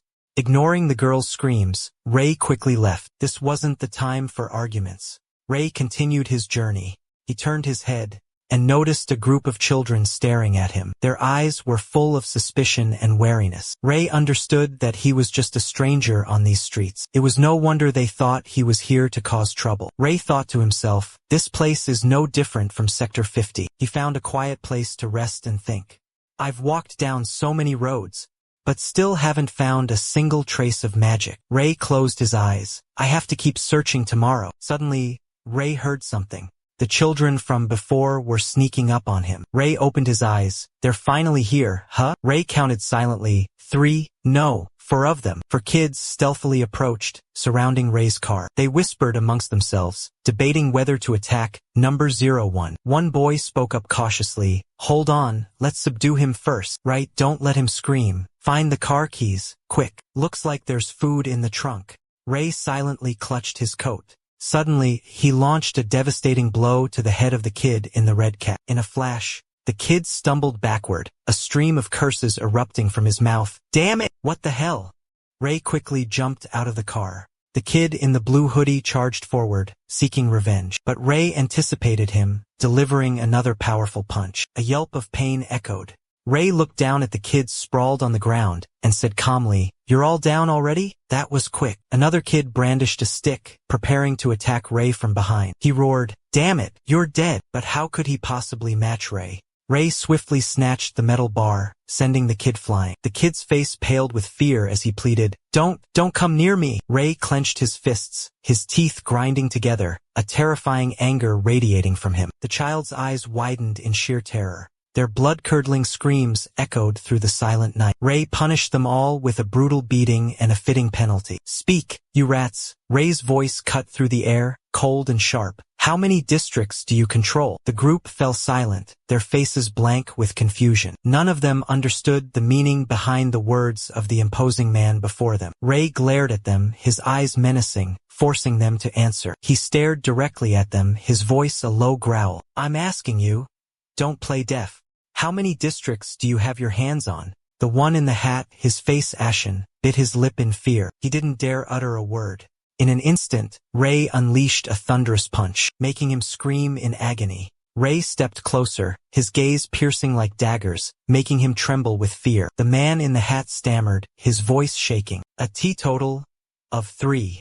Ray's eyes narrowed. "Which 3? Be specific." Ray's murderous gaze made the other man tremble uncontrollably, his words caught in his throat. Hearing answers between 23 and 25, Jay flew into a rage, roaring, "You dare lie to me!" He glared at the other man's blue mana container, then stomped hard on his hand, making him scream in agony, "Ah!" The man's pathetic cries made the other two beside him tremble, hastily begging for their lives. "Oh, I'm sorry. "Please spare me." Jay gave them a sharp glance, then turned back to the first man. "Continue." Terrified, the other two quickly confessed everything. We control 14 routes and have a total of 52 members." The man whose hand Jay had just crushed, his face filled with terror, added shakily, Our leader is Shiryo. Our base is an abandoned factory." Jay thought to himself, 14 routes? More than I anticipated. He barked, "You, Nisu." The soldier stammered, "Yes, sir." Jay continued, "What's your name?" Nisu faltered, It's Nisu, sir." Jay nodded. "All right, Nisu. What mission did your leader give you?" Nisu's face went pale, and he stammered, To beat him half to death, and take all his food." In that precarious moment, a dark figure suddenly appeared in the distance, diving down from the roof of a vehicle like a whirlwind, brandishing a sharp knife and roaring murderously, "Die!" Ray, quick as lightning, reacted instantly, parrying the fatal blow. He muttered under his breath, surprise evident on his face. "So, he's been watching me all this time." The incredible power Ray unleashed sent the thugs into a frenzy of panic. They screamed in terror. "What the hell is this? Why is there wind?" The knife-wielding man, his eyes stinging from the dust, stammered incoherently, "Damn it, dust in my eyes." Before he could recover, he was hit by 2 devastating punches from Ray. The thug collapsed to the ground, unconscious. His companions, witnessing the scene, were utterly terrified. Ray approached, grabbed the thug's hair, his eyes as sharp as daggers, staring him down. "Tell your leader that he's not the only one watching things."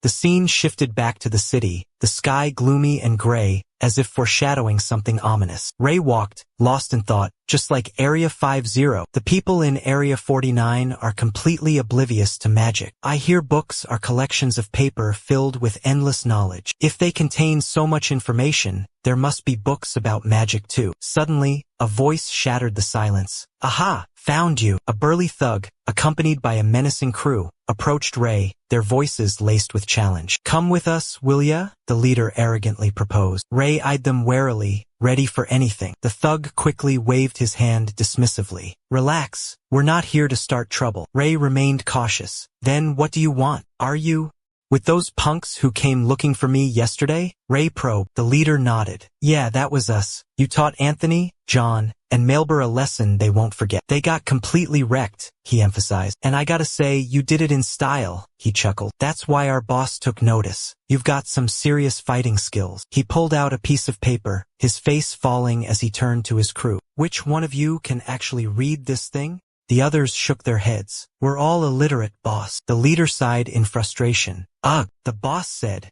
"We gotta read this word for word." Ray snatched the paper. Give it here, I can read it myself. The thug's jaw dropped. Wait, you can read? Jay put his hands on his hips, replying coolly, oh, just a little. The others whispered among themselves. How can he read? He's not just some street urchin, is he? Only the boss and Wepper can read and write. The small note read, work for me, and I'll make sure you don't starve. One of them asked curiously, what does it say? Jay asked bluntly, how do you choose your leader? The thug stammered, dumbfounded. Huh? What? Jay patiently repeated the question. I asked, how do you decide who leads your gang? Hearing this, he replied, by fighting. The strongest becomes the leader. Jay nodded, stepped forward, and said, all right, I understand. Let's go. The thug asked in surprise, what? Go where? Jay turned back, calmly replying, to meet your leader. Immediately, they arrived in front of a derelict factory, the headquarters of the Cirk gang. The thug pointed at the dilapidated building and said, It's here. He pushed open the heavy door. The group silently filed inside, the door slowly closing behind them. The lights in the room suddenly flared to life. The leader spoke, a hint of surprise in his voice. So it's you. Ray remained silent, offering no reply. Cirk stood up, extending a hand. Hello, I'm Cirk. Ray responded curtly, Ray. Suddenly, Ray's gaze was drawn to the ring on Cirk's finger. He sensed a strange energy, an aura of mana, emanating from it, an artifact unlike anything he had ever seen. Cirk gestured to a seat. Please have a seat. I didn't invite you here as an enemy, Cirk added, but as an honored guest.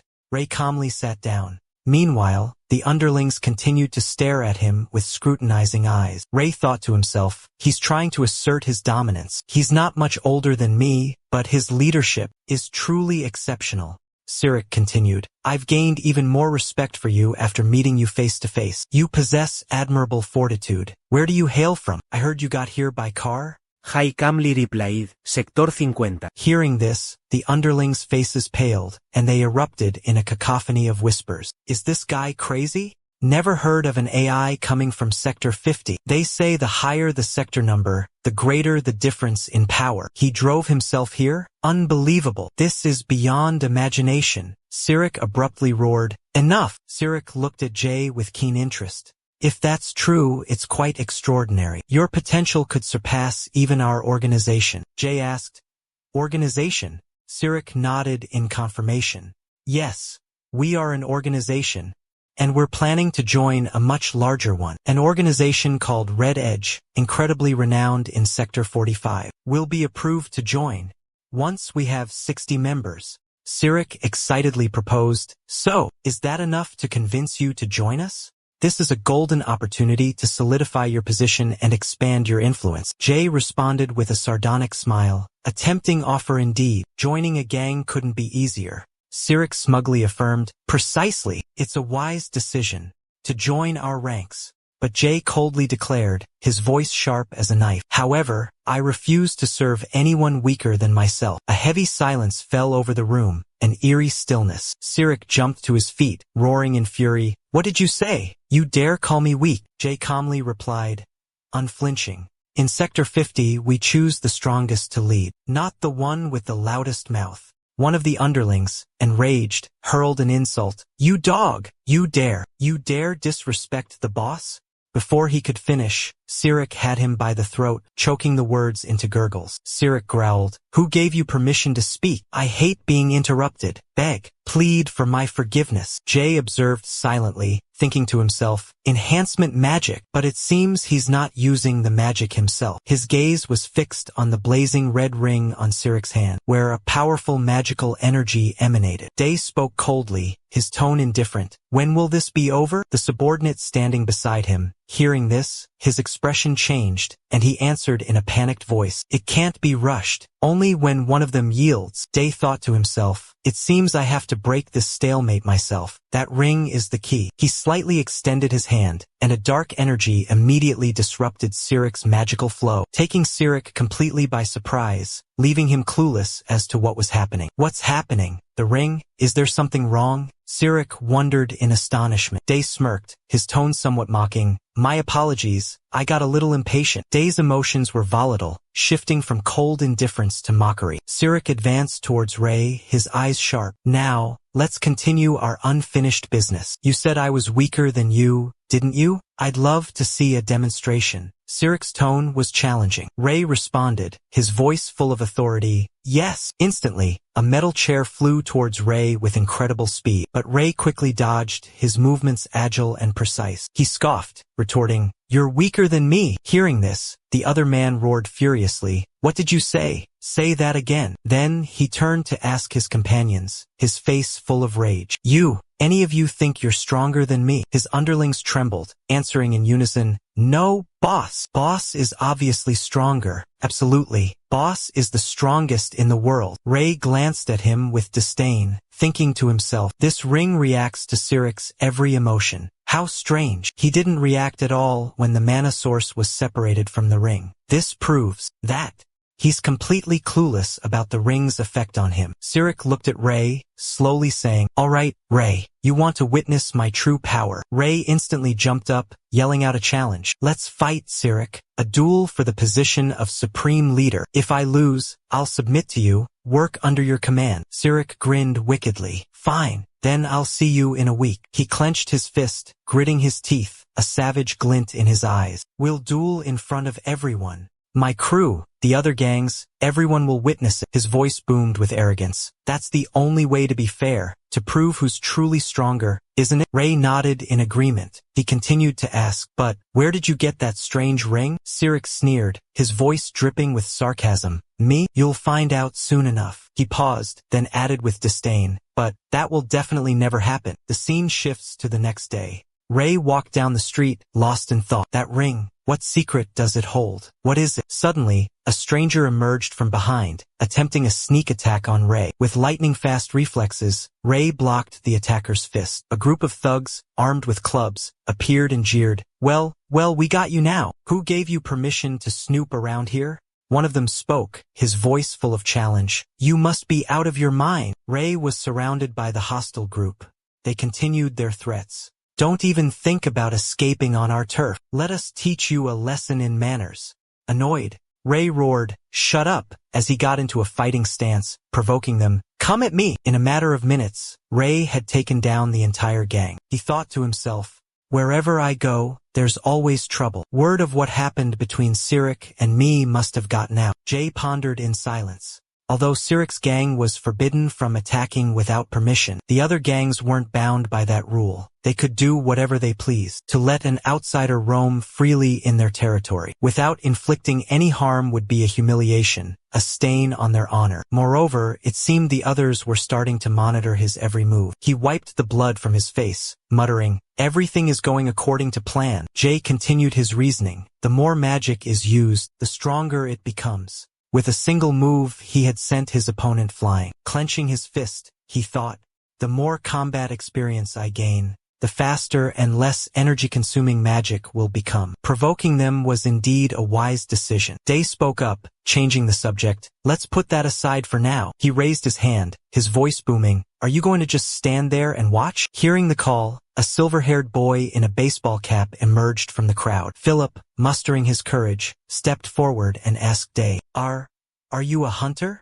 The boy seemed incredibly anxious and afraid. Silently observing the boy, Ray thought to himself, "This kid looks much smaller than other kids his age, and he's all alone. He can't be anyone important. Strange." He approached, issuing a challenge. "Take off your glasses. You'll cry when they break." Philip panicked and shouted, "Huh? Wait." He trembled as he explained, I'm not here to cause trouble." Ray stared at Philip with a puzzled expression. "You're a scaredy cat challenging me to a fight?" Worry etched across his face. Philip tried to maintain a calm voice as he said to Ray, "Calm down, man. I don't know how to fight. With a scrawny body like mine, how could I possibly fight anyone?" Ray then asked, "Then what are you doing here?" Philip swallowed hard, trying to compose himself. Regaining his confidence, he introduced himself. "My name is Philip." Standing tall, he spoke resolutely. "I have a proposition for you." With that, Philip led Ray away. "My place is at the East Side Junkyard." On the way, he suddenly turned to Ray and spoke.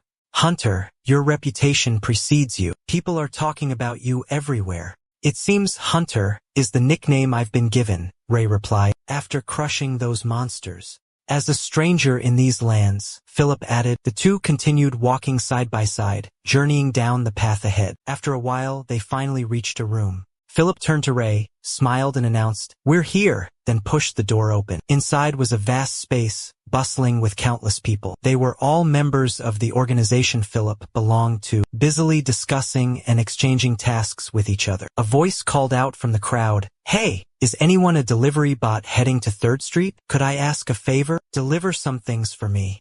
Witnessing the lively scene before him, Ray couldn't help but exclaim in astonishment, "It's huge!" Philip turned, his voice filled with excitement. "Welcome to the hotel." Ray looked around, impressed. "There must be over 100 people here, right?" Philip nodded in confirmation. "Exactly 186. Even those working outside this sector, day after day, they all share a peculiar similarity." Philip inquired, did he notice anything unusual? "It seems the requirements to join this group are quite simple." He surveyed the room before continuing. "They're all quite young and possess slender builds." Philip praised with a satisfied expression. "Indeed, you're quite perceptive. Sector 49 is notorious for its countless mines operating day and night. Are you suggesting most of the adults here have perished? It seems you possess more than just exceptional combat skills." Philip smiled gently and began a detailed explanation. "In reality, there's a high demand for labor here. Shops and factories readily employ even children. In fact, the number of working children is so high that even the neighborhood management groups can't keep track." He continued, "In exchange for exclusive access to this workforce, I've made deals with certain influential groups. We pay a small fee and provide them with laborers whenever necessary." Philip flashed a bright, proud smile as he spoke. "Think of me as a sort of intermediary coordinator. If you need a place to stay, I can help. Of course, it's not free." Curiosity piqued, he asked, "Did you build all of this yourself?" Philip replied, a little sheepishly, "Of course, you can't imagine how difficult it was to build this entire infrastructure," Philip shared. Suddenly, a voice cut through their conversation. Jonathan, running towards them, called out, "Philip!" Philip smiled and asked, "Ah, Jonathan, how's work at the restaurant going?" Jonathan replied cheerfully, "Pretty good, actually. At least I'm not getting bullied by the AIs anymore." The young man handed Philip a wad of cash, saying, "Here's my rent for this month." Philip accepted it with a satisfied look. "All right, payment received." Jonathan left, not forgetting to say, "Thanks." Philip opened his ledger and carefully made a note. Jonathan paid his rent for the month. Ray stood behind him, silently observing Philip's ledger with an intense gaze. Philip jumped, startled, and quickly explained, "Oh, sorry, I was just making a note." He handed Ray the small notebook. "This is the logbook for managing the hotel. You seem curious about its contents, don't you? However, it might be a little difficult to understand for a beginner." Ray opened the notebook and carefully read each page. He stopped at the page about himself. "Notorious hunter from Sector 50, residing in a dilapidated vehicle next to the southern junkyard. Rarely shows emotion, possesses exceptional combat skills. Extremely dangerous and formidable. Approach with extreme caution." Jay looked at Philip. "You've done your research on me, / you investigated me thoroughly." Philip trembled, stammering, "Huh? Why you can read." Ray calmly replied, "A little." Philip was sweating bullets. "I'm sorry. I'm truly sorry. I'm not trying to make excuses or anything. I just have a habit of observing people, so please forgive me." Jay responded gently, contrary to his cold demeanor, "Don't worry about it, / I don't mind." She didn't understand a thing. He returned the notebook to him. "There's no need to feel bad. I'm perfectly fine." Philip breathed a sigh of relief. A weight lifted from his shoulders. "Phew, that's a relief." Then, he extended his hand and excitedly announced, "We're here." Philip noticed the surprised expressions on the other two, and quickly introduced Ray. "This is the renowned hunter I mentioned. I've invited him here as our honored guest." Both of them were utterly astonished, their faces a mixture of shock and confusion. Ray and Philip entered the room. Philip gestured around, offering a warm welcome. "Make yourselves at home. This is my place." Ray watched Philip open the safe, a wry smile playing on his lips. "I initially thought you were just a boastful braggart." Philip, sweating profusely, quickly defended himself. "Don't say that. I wouldn't deceive anyone. Credibility is key in business." Ray sat down and Philip continued to explain. "Money can be made anytime, But once trust is lost, things become incredibly difficult. Ray paused in thought for a moment, then asked, "So, do you have a proposition for me?" He watched Philip trembling in fear, thinking to himself, "Still a bit intimidated, I see. But to profit, I must overcome this fear." Suddenly, Philip's eyes lit up with determination. He extended his hand, his voice resolute and strong. "I have a most sincere proposal. Let me become your business partner." Philip paused briefly, then continued, "When you defeat Cirk and become the new leader." A chilling silence fell over the room. Ray stared intently at Philip, his eyes scrutinizing. He thought, the black mana around him seems weaker than before. He used to be so afraid of me, yet now he's brimming with confidence. Ray asked, "Suppose? You don't think I'll lose?" Philip replied, "That possibility can't be ruled out, but I believe you will triumph." Ray tilted his head, curious. "And why is that?" Philip smiled enigmatically. "My gut tells me. I enjoy observing people. By carefully studying someone's behavior, I can glean their true nature." Philip didn't stop there, he continued. "While talking to others, he has a strange habit of often looking down, specifically at the other person's chest instead of making eye contact." Jay was astonished upon hearing this, his face clearly showing surprise. Philip paused in thought for a moment before speaking. Could this be some kind of psychological trauma related to making eye contact? But let's get back to the main issue. I can see that you... Ray's voice was gruff as he asked, "Anything else? Any other habits you've observed?" Philip trembled slightly, stammering. Ray urged, "Come on, spit it out." Philip stammered, There's still a few more things." Ray commanded, "Speak." Philip pushed his glasses up his nose, regaining his composure. "When you turn a corner, you always lead with your right foot. Perhaps it's a natural reflex, developed from constantly being wary of potential enemies. Because you're right-handed, your fighting style is also quite unique." Jay thought to himself, "This is the first time I've heard someone analyze me so thoroughly and accurately. People usually just look at my appearance and make snap judgments. They think I'm scary, cold, and unapproachable. But Philip, he sees right through me." Philip took a deep breath and continued. "Cirk lets his emotions control him in battle, acting on instinct. But you're different. You fight by observing, reading your opponent's movements. You rely on logic and precision. That's why I believe you have the highest chance of winning." Before Philip could finish, Ray quickly interrupted, "I accept." Philip's eyes widened in surprise. He exclaimed, "Huh, I haven't even explained the details yet. About the hostage, the payment, or..." Ray replied coldly, his voice devoid of emotion, "You take care of it, just don't be sloppy, that's all." Philip's face lit up with joy. "Great, that's wonderful." Ray stood up, adding, "Oh, I have one request." Philip immediately asked, "What is it?" Ray turned back, his sharp gaze fixed on Philip. "You seem to know a lot of people around here, don't you? I need you to help me find something." 2 days later, Philip's men were busy repairing Ray's vehicle. The man curiously inquired, "Did you really come from Sector 50? While fixing the car, he chuckled good-naturedly. "With the condition this car's in. You're telling me you crossed the desert? Hard to believe." Say, "Philip seems to hold you in high regard. He rarely sends a skilled guy like me to do these odd jobs." Hearing that, Ray fell into deep thought. Just then, the man spoke up again. "Hey, hand me that wrench. No need for more 6mm bolts." Jay observed for a long moment before recognizing the parts the young man was tinkering with. He then used his special ability, making the tools levitate in mid-air. Seeing the items floating beside him, he exclaimed in surprise, "Huh, when did these get here? Or did I already bring them out?" Ray remained silent, offering no reply. The sun had reached its zenith, beating down intensely. A moment later, the young man finished his work and announced, "Done. Except for the engine running a bit hot, there's no problem. I replaced it with a more efficient heat sink. From now on, everything will work perfectly." Then, leaning close to Ray's ear, he whispered, "I snuck this from my shop. It's top of the line." Ray praised, "Good work." The young man then put his tools away and said, "It's nothing, it was Philip's request. And Philip is our lifesaver." The young man continued, his voice filled with gratitude. "Without him, we doubt we could have found any stable work. So even though we have to share a portion of our earnings, we don't complain or resent it one bit." Ray thought to himself, Philip's reputation precedes him. The young man then handed Ray a small piece of paper. Oh right, Philip told me to give you this. He held up the paper, pointing at it as he explained. He said it would be too difficult to memorize the entire message, so he wrote it down. With a final wave, the young man bid Ray farewell. See you later, Hunter. Ray gazed at the paper in his hand. Rewinding back to when Ray was still in Philip's room, Jay spoke up. I need information on the sorcerer. Philip readily agreed. The sorcerer? I've heard that title before.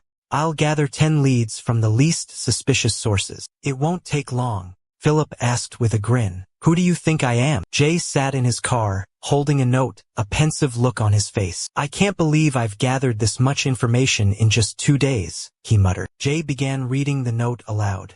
District 2, Goodman, Bakery, 42 years old. The image of a male baker, carrying a heavy bag, flashed through Jay's mind. District 8, Andrew, Kenny's store, 23 years old. Male cashier. Jay pictured the young man eating dry rye bread with an impassive expression. He pondered, lost in thought.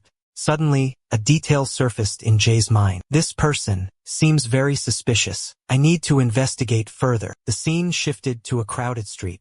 A cook struggled to carry 2 heavy baskets on his shoulders. Ray suddenly appeared behind the man. He carefully observed the cook, then shook his head. Not Lemon. He doesn't have a circular tattoo on his chest. Ray took out a pen and crossed a line on the paper. So there's only one suspect left, he thought. Just then, a water pipe suddenly fell from above. The once bustling shopping street became eerily silent. A mysterious man, his identity unknown. His age, somewhere between 30 and 40. In the blink of an eye, the man dodged a falling iron pipe. A calm maneuver, without a trace of fear or panic. In the small note Philip left behind, it was written that he didn't show any surprise. Jay walked down the street, lost in thought. Perhaps that man was a skilled mage. He happened to pass by an old bookstore called Embrace. In front of Jay, 2 men were arguing fiercely. If it stays closed like this, when will it ever open? A man with short hair and an arrogant expression spoke up. With rocks being thrown every day, how can it open? The other man retorted.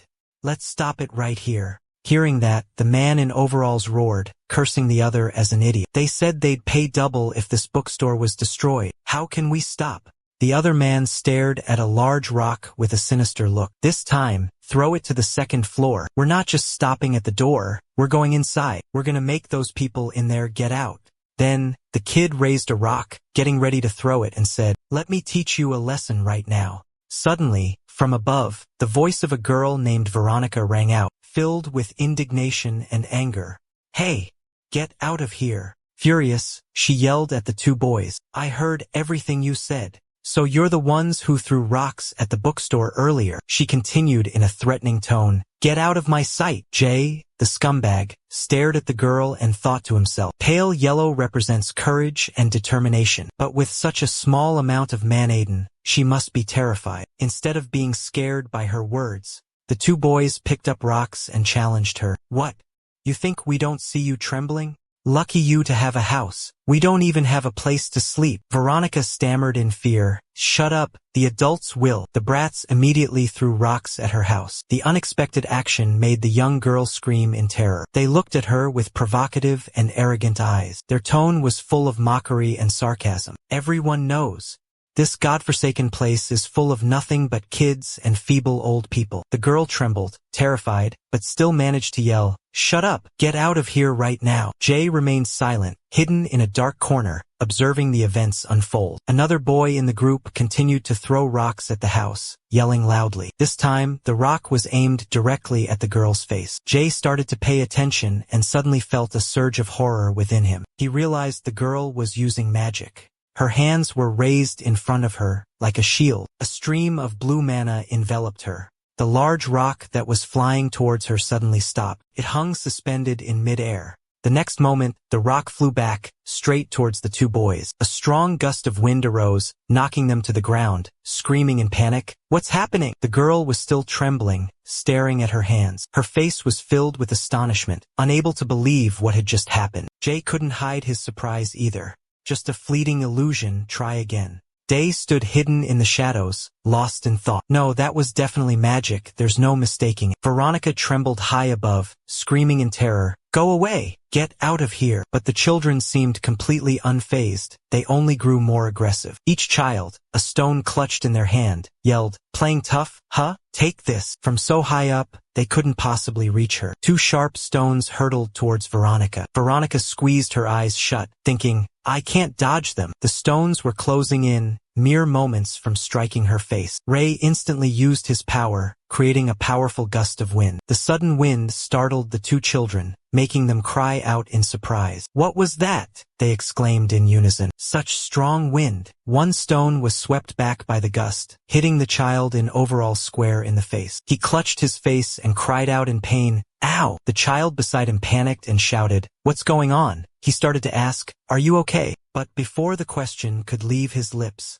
another stone flew straight into his face. Both children wailed in agony, holding their faces. Day calmly stepped forward, looking up at Veronica. She was still shaken from the recent events. Jay broke the silence. "Long time no see." A brief moment passed, and the two thugs had been taught a lesson they wouldn't soon forget by Jay. Veronica bowed her head in gratitude. "Ray, thank you so much for helping me." Ray replied calmly, "You're welcome. By the way, I have a few questions." Veronica spoke at the same time. "Oh, me too." They looked at each other and both blurted out, Are you a wielder of magic? Did you just use magic?" Their eyes met and Veronica blushed slightly. Her face flushed crimson, but she quickly regained her composure. She offered softly, "Would you like to come inside to talk?" Jay nodded slightly and stepped inside. Veronica introduced herself. "I'm Veronica." Jay replied curtly, "Jay." Veronica suddenly remembered something and said quickly, I'm sorry for yelling at you earlier. I thought you were one of those who threw rocks at me." Jay calmly replied, "I understand. The situation was chaotic, easy to misunderstand." Veronica was embarrassed, her cheeks still flushed. "Thank you again. Really, thank you so much. If it weren't for you, I would have been in big trouble." Jay paused. Calmly, "Don't mention it, I just wanted to browse your bookstore for a bit." Initially, he only intended to learn a little about magic to expand his knowledge. He never expected to stumble into such a significant matter. Veronica exclaimed in surprise, "Really?" A puzzling thought crossed her mind. Could it be that people here don't like accepting favors? A moment later, the atmosphere relaxed, and they both settled down to talk. Ray spoke first, asking Veronica, "Where did you learn magic?" The young woman replied, "My grandfather took me and my siblings in and raised us." Hearing this, Jay instinctively leaned closer, his gaze becoming serious. "So your grandfather is also a magic user?" Seeing Jay's demeanor, Veronica became a little anxious and quickly replied, "Yes, my grandfather is a mage." Jay didn't hesitate and continued, "Would it be possible for me to meet him?" Veronica nodded in agreement. "Yes, of course. I'll ask him first." Suddenly, she cried out in alarm, "Wait, on your cheek, there's a cut." Jay calmly brushed his hair aside and said softly, "It's just a small scratch. It's nothing to worry about."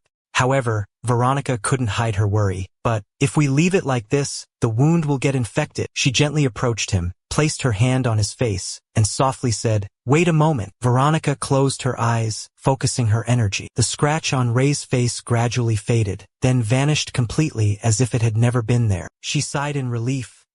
"There." Ray stood up, his eyes filled with suspicion. How did you do that?" Veronica looked surprised. "Do what?" He pressed further. You used a stream of white light. It emitted a strange light and healed my wound." Ray thought to himself, "No matter how hard I try, I could never control that kind of energy. White mana only responds to those with a kind heart, compassionate, caring, or when someone is willing to sacrifice for others. Those feelings are so foreign to an unfeeling person like me." Veronica stammered, trying to explain, I just used a little bit of ordinary healing magic." She tilted her head, asking, "White mana? What's that?" Ray pondered, a thought flashing through his mind. "I've never heard of this color mana before." It said that mana is a form of invisible energy. Even the most skilled mages can barely perceive it. Veronica looked at Ray curiously, her eyes sparkling with intrigue. "What do you think white mana is? Could it be the legendary restoration element, the mythical energy spoken of in legends?" Ray nodded affirmatively. "Exactly. It's the restoration element." Veronica continued to share her knowledge, her gentle voice echoing, The restoration element is commonly used in healing magic to mend wounds and restore vitality. Sometimes, it's combined with 2 or more supplementary elements to amplify its effects. Ray inquired, "So how many magical elements are there in total?" Veronica replied, "A great many. Just counting the natural elements alone, there are over 20 different types, plus special ones like amplification, obstruction, manipulation, and restoration. There are at least hundreds in all." Ray clenched his fists, his heart filled with hope and the joy of learning something new. He wondered, "I wonder if meeting her grandfather would help me understand magic better?" Ray asked, "Your grandfather is on the 2nd floor, right?" Veronica nodded slightly. "Yes, but he's very frail, barely able to leave his bed." She added, "Wait for me at the table. I'll be right back. Let me go see if the boss is awake yet." The girl said, quickly running up the stairs. "I'll be right back." Ray paused, his gaze fixed on the massive bookshelf. The young man thought to himself, Cirk's adventure, an enlightening work, a profound exploration of the meaning of human existence. He quickly scanned the precious books and muttered to himself, "I hear the books here are incredibly expensive." Ray gently picked up a book, pondering, would touching them diminish their value? His hand hesitated, fearing his fingerprints would mar the pristine pages. Ray sniffed his clothes, thinking, "The last time I bathed was when it rained. I don't smell anything bad, but I'm sure others do." He suddenly thought of his red-haired sister. I wonder if her sense of smell is faulty, or if she's deliberately been quiet this whole time. Suddenly, Ray's eyes landed on a strange book. He frowned. It doesn't look like an ordinary journal. Ray curiously flipped through a few pages and thought, a study on the regional distribution of elements? He gently touched the book, pondering the cause of the spreading black rain. Steady footsteps echoed from the staircase. Veronica couldn't see AI anywhere, a flicker of worry rising within her. Could he have left because I was engrossed in reading for too long? AI's voice suddenly emerged from behind her. "I'm still here." Startled, she let out a cry. "Ah!" Then, she tried to steady her rapid breathing, stammering, "Oh, you must have been looking around the bookstore." She thought to herself, "I had no idea he was standing right behind me." AI crossed his arms, getting straight to the point. "Are there any books about magic here? I've searched everywhere, but haven't found any." Veronica asked, suspicious. Can you read? Did you check the title of each book carefully?" He nodded in affirmation. Veronica silently assessed, "This child is more interesting than I thought." AI changed the subject. "Where's your grandfather?" Veronica replied, "I don't think you can talk to him right now. He's sound asleep." She gave a bright smile. "You can come back tomorrow." Ray nodded in agreement. "Yes, all right, I'll come back tomorrow." As Ray reached for the door, Veronica suddenly spoke. "Oh, by the way," she voiced her suspicions. "Why do you want to see him? I feel like that's been your real goal all along." Ray hesitated, unsure how to respond to Veronica. Just then, the door slowly creaked open, and a voice echoed, "I'm looking for a prism." The scene shifted to a different location. At 4:30 p.m., amidst the bustling noise of a crowded restaurant, Ray was poring over notes scribbled on a piece of paper. He was investigating building number 32, located on a desolate, quiet shopping street. His target was a mysterious man, between 30 and 40 years old. The man usually left his home between 7 and 8 a.m. and returned between 6 and 7 p.m. He always carried a basket filled with food, and then disappeared into the basement. It was unclear what the man was doing in this desolate place. A thought suddenly struck Ray. Could this be his hideout, his lair? A glimmer of hope flickered, the hope of finding some clue related to dark magic. Ray murmured the cryptic words written on the old piece of paper. This valuable information had been provided by Johnny. Just then, a waiter arrived with a tray of food, a bright smile on his face. "Your order, sir." What a coincidence. The young waiter was Johnny. Ray shook his head slightly. "I didn't order this." Johnny chuckled. "It's on the house, a special promotion. You're a hunter, aren't you? You're a hero to the kids, you know." Ray reluctantly accepted the plate. "Anyway, I have a few questions for you." Johnny looked incredibly enthusiastic. "Ask away. Anything at all. I can even tell you the password to the vault here." Ray thought to himself, "There's no need to be that enthusiastic." He picked up the paper, his eyes questioning. "How can you be certain that this man's schedule is completely accurate?" Johnny asserted confidently, "I'm 100% sure. For the past 3 months working here, I've seen him enter and exit the basement of that building at specific times, regular as clockwork. Jay nodded, adding, around 7 p.m., right? Johnny smiled in response. Thanks to him, I barely need to check my watch anymore. Suddenly, the restaurant manager's voice cut through their conversation. Johnny, are you slacking off again? Johnny jumped, stammering, I'm sorry. Then he turned back to Ray. Sorry, I have to get back to work. If you need anything else, call me. Ray watched Johnny hurry back to his workstation, then glanced at his watch. 6 p.m., still an hour to go. He started his dinner, thinking about the wait ahead of him.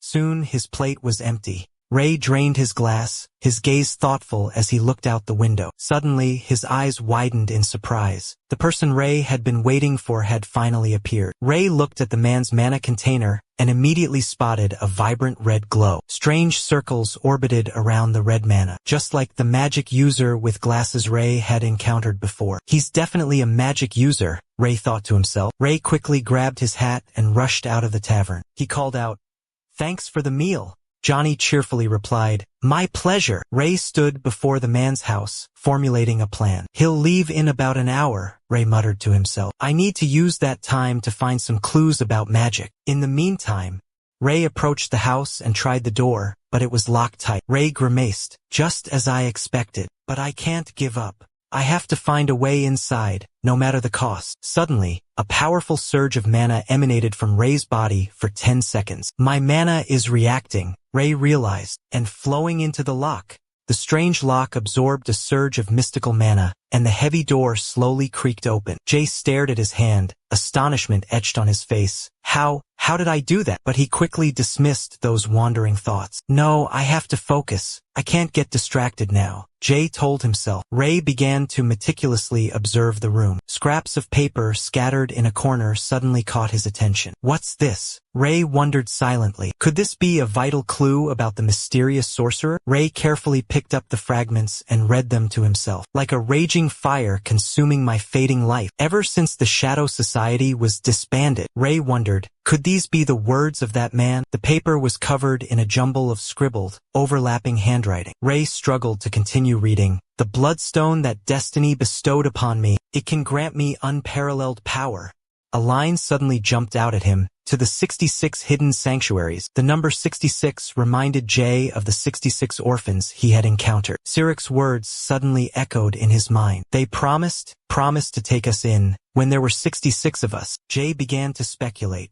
Could this be the leader of Red Edge that Cyric mentioned? Based on the contents of this letter, it can be assumed that he was expelled from the organization. Suddenly, a strange object caught Ray's attention. It was inside a box, emitting a powerful, pulsating red mana. Intrigued, Ray opened the box. With just a glance, he immediately recognized it as the same type of gem embedded in Cyric's ring. This must be the blood jade the letter referred to. Ray carefully examined the stones before him, meticulously analyzing them. They were similar to mana, yet different from the mana that flowed freely in the air. These stones seemed to possess the ability to absorb mana more readily. Ray contemplated their use. What would happen if he combined his magic with these stones? Instantly, a brilliant flame erupted in his palm. Ray stared intently at the flames, realizing it was the most intense crimson fire he had ever conjured. Normally, it would take him much longer to cast such potent magic. Suddenly, footsteps echoed nearby. Ray clenched the stones in his hand, his senses on high alert. He's back already?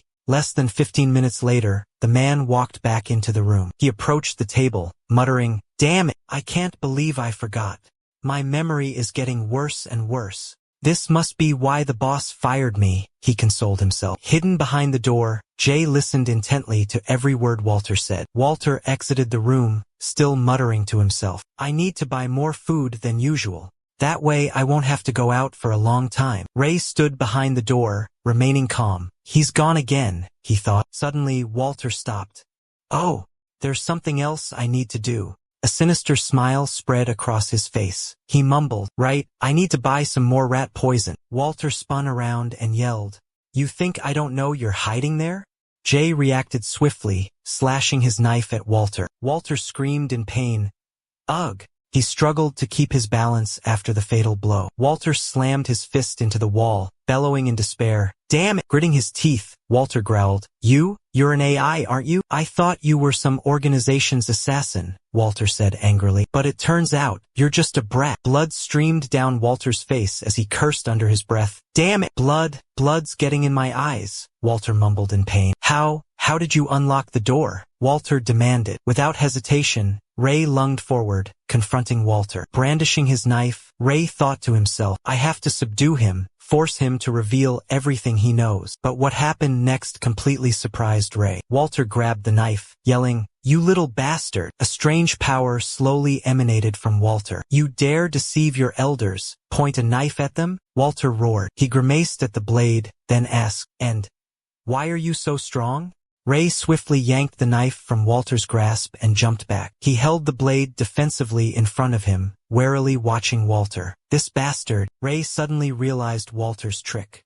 He was focusing mana in his hand. Using magic as a defensive shield, he evaded the sharp blade. Walter roared furiously, drawing his weapon with a powerful force. I've gone easy on you because you're just a brat, he snarled. But now, I'll tear your face to shreds. As Walter's weapon lunged forward with terrifying speed, Jay thought to himself, Can I replicate that magic? Without hesitation, he immediately tested his idea. Spurts of blood erupted, splattering Walter and causing him to freeze. Astonishment was evident on the old man's face. How can you use that magic? Walter stammered. Jay concentrated intensely, searching his memories. He tried to recall precisely every detail of the magic Walter had just used. He remembered the combination of colors, the proportions, and the intensity of the magical energy source. Walter frantically attacked, but every attempt was blocked. What the hell is going on? He roared in confusion. Flesh transformation is a unique magic, Walter muttered. A magic that only I can create. Could it be? This kid is... Jay quickly spotted a fatal weakness in his opponent's defense. He lowered his center of gravity, unleashing a powerful attack aimed directly at Walter. Jay's sharp strike instantly inflicted a grievous wound upon Walter. Walter clutched the wound, glaring at Jay with pain and resentment. Walter clung to the railing for support, muttering in agony. I knew it. The boss must have sent you.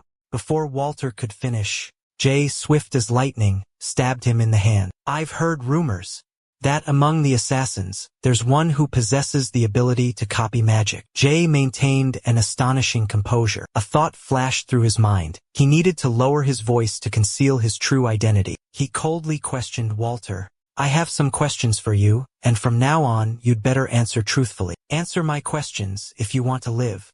Walter let out a grotesque laugh. His voice was raspy and eerie. Heh.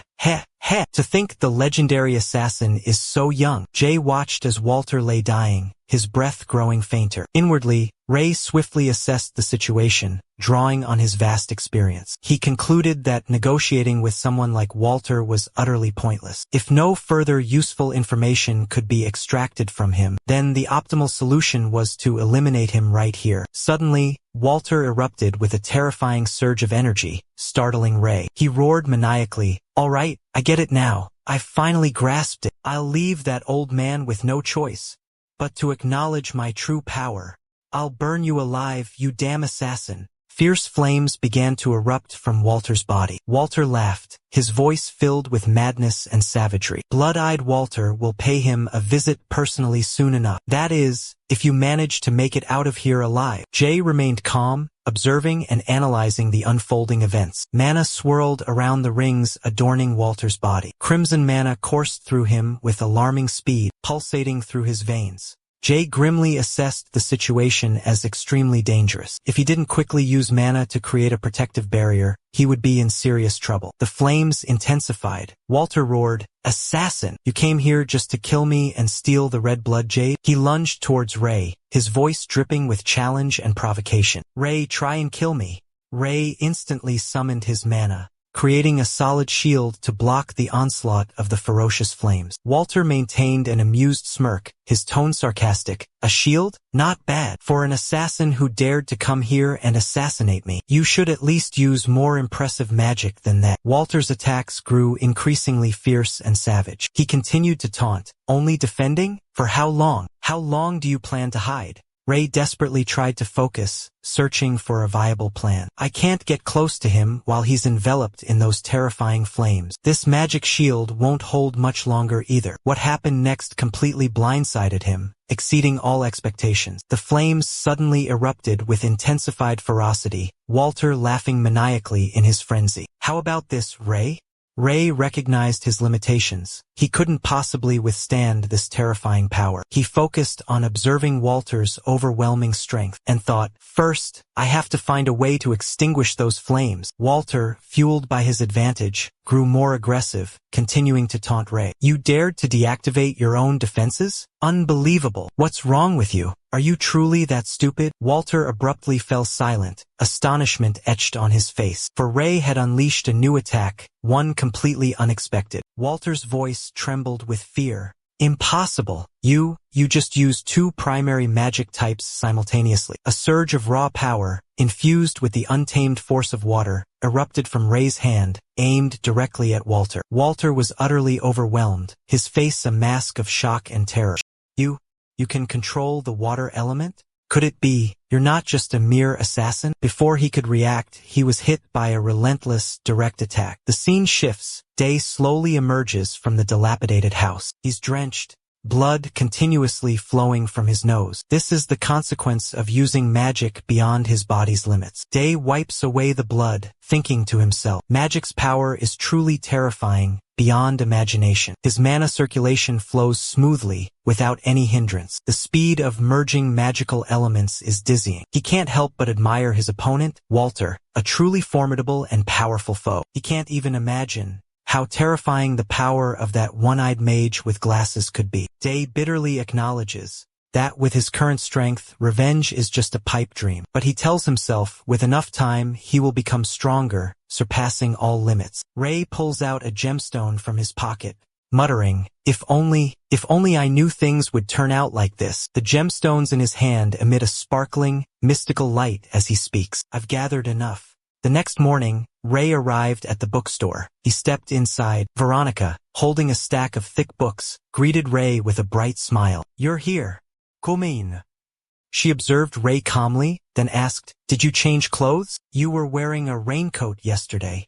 Ray replied casually, I threw it away. He suddenly recalled the image of Walter gasping for breath, his life fading, and fell into deep thought. Although Walter couldn't see his face in the darkness, he could still recognize the clothes Ray was wearing. Veronica led Ray inside, to a separate room.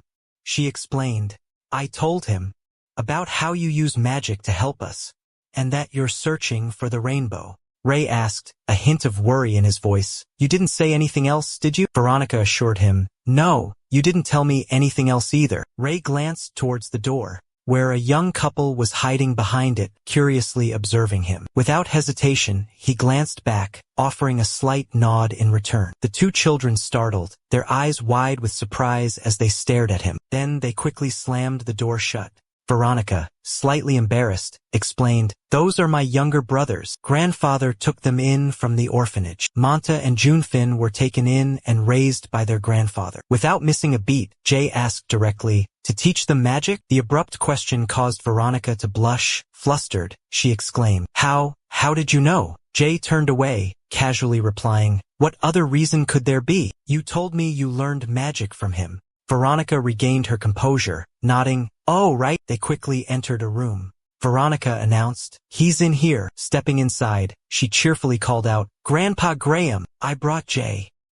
He's the one who helped us. Jay followed behind Veronica. His gaze settled on Graham, who was sitting on the bed. He was wearing white pajamas, holding a book in his hand, eyes closed, immersed in tranquility. Ray gasped inwardly, astonished. So, this is him? Graham turned to Veronica, his eyes filled with affection. He gently requested, Veronica, could you step outside for a moment? Veronica obediently nodded, then exited the room and closed the door. Ray approached and sat down in the chair beside the hospital bed. Soft sunlight from the window illuminated them both. Graham began, his voice filled with gratitude. First, I must thank you. Graham looked at Ray with a kind gaze, clasping his hands together. "I heard you helped Veronica chase away those hooligans," he sighed. "That should have been my responsibility, but as you can see, I'm not in the best condition right now." Ray humbly replied, "It was nothing, sir. It wasn't too difficult." Jay focused on the brightly glowing energy flowing within Graham. Graham thought to himself, he possesses 4 energy rings. He recalled the colored sphere and its analysis. Red symbolized anger. Orange represented comfort and relaxation. Yellow indicated amusement and joy.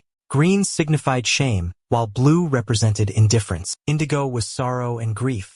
All these emotions were difficult to experience simultaneously. This isn't pure mana, it's color imprinted on the surface of the container. Countless waves of turbulent emotions, etched over years of trials and tribulations, have left indelible marks. Ray furrowed his brow, a puzzled look on his face. It's hard to understand the feelings of such an enigmatic person. Graham suddenly spoke, breaking the silence. "But I hear my nephew has much he wishes to learn." Ray responded, his tone firm. "I've been searching for a mage for a long time." Graham extended his hand, smiling. "Aren't you a mage yourself? According to Veronica, you wield magic quite proficiently." Ray quickly added, "But there's still so much I don't understand." Graham smiled kindly. "Your name is Ray, correct? You must hail from somewhere far away. Where do you come from?" Ray evaded Graham's inquisitive gaze. Graham saw through Ray's hesitation. "It seems this is a long story." He extended his hand, a brilliant, pure white light emanating from his palm. Closing his eyes, Graham murmured, "Let's play a game, shall we? The winner of each round gets to ask the loser a question." Ray was startled, his eyes wide with surprise as he looked at Graham. Graham's gaze remained calm.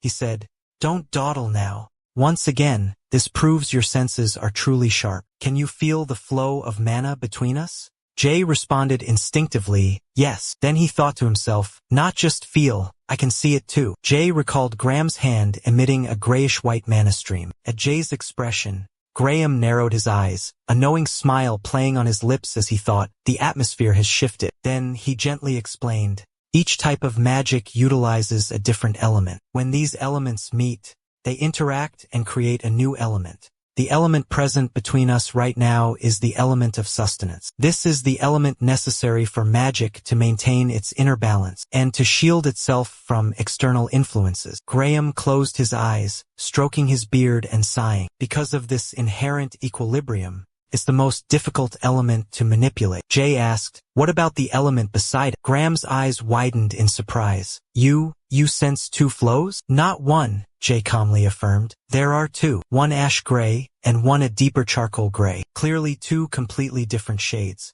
Graham clutched his face, laughing uproariously. "Ah, I can't believe I won't have to scour hundreds of orphanages anymore." The boy instantly grasped the true nature of the element. It was perpetual and unceasing continuation, something even the most talented mage would spend a lifetime striving for and might never achieve. The old man looked at the boy with astonishment, murmuring, "Fate truly is a cruel jest.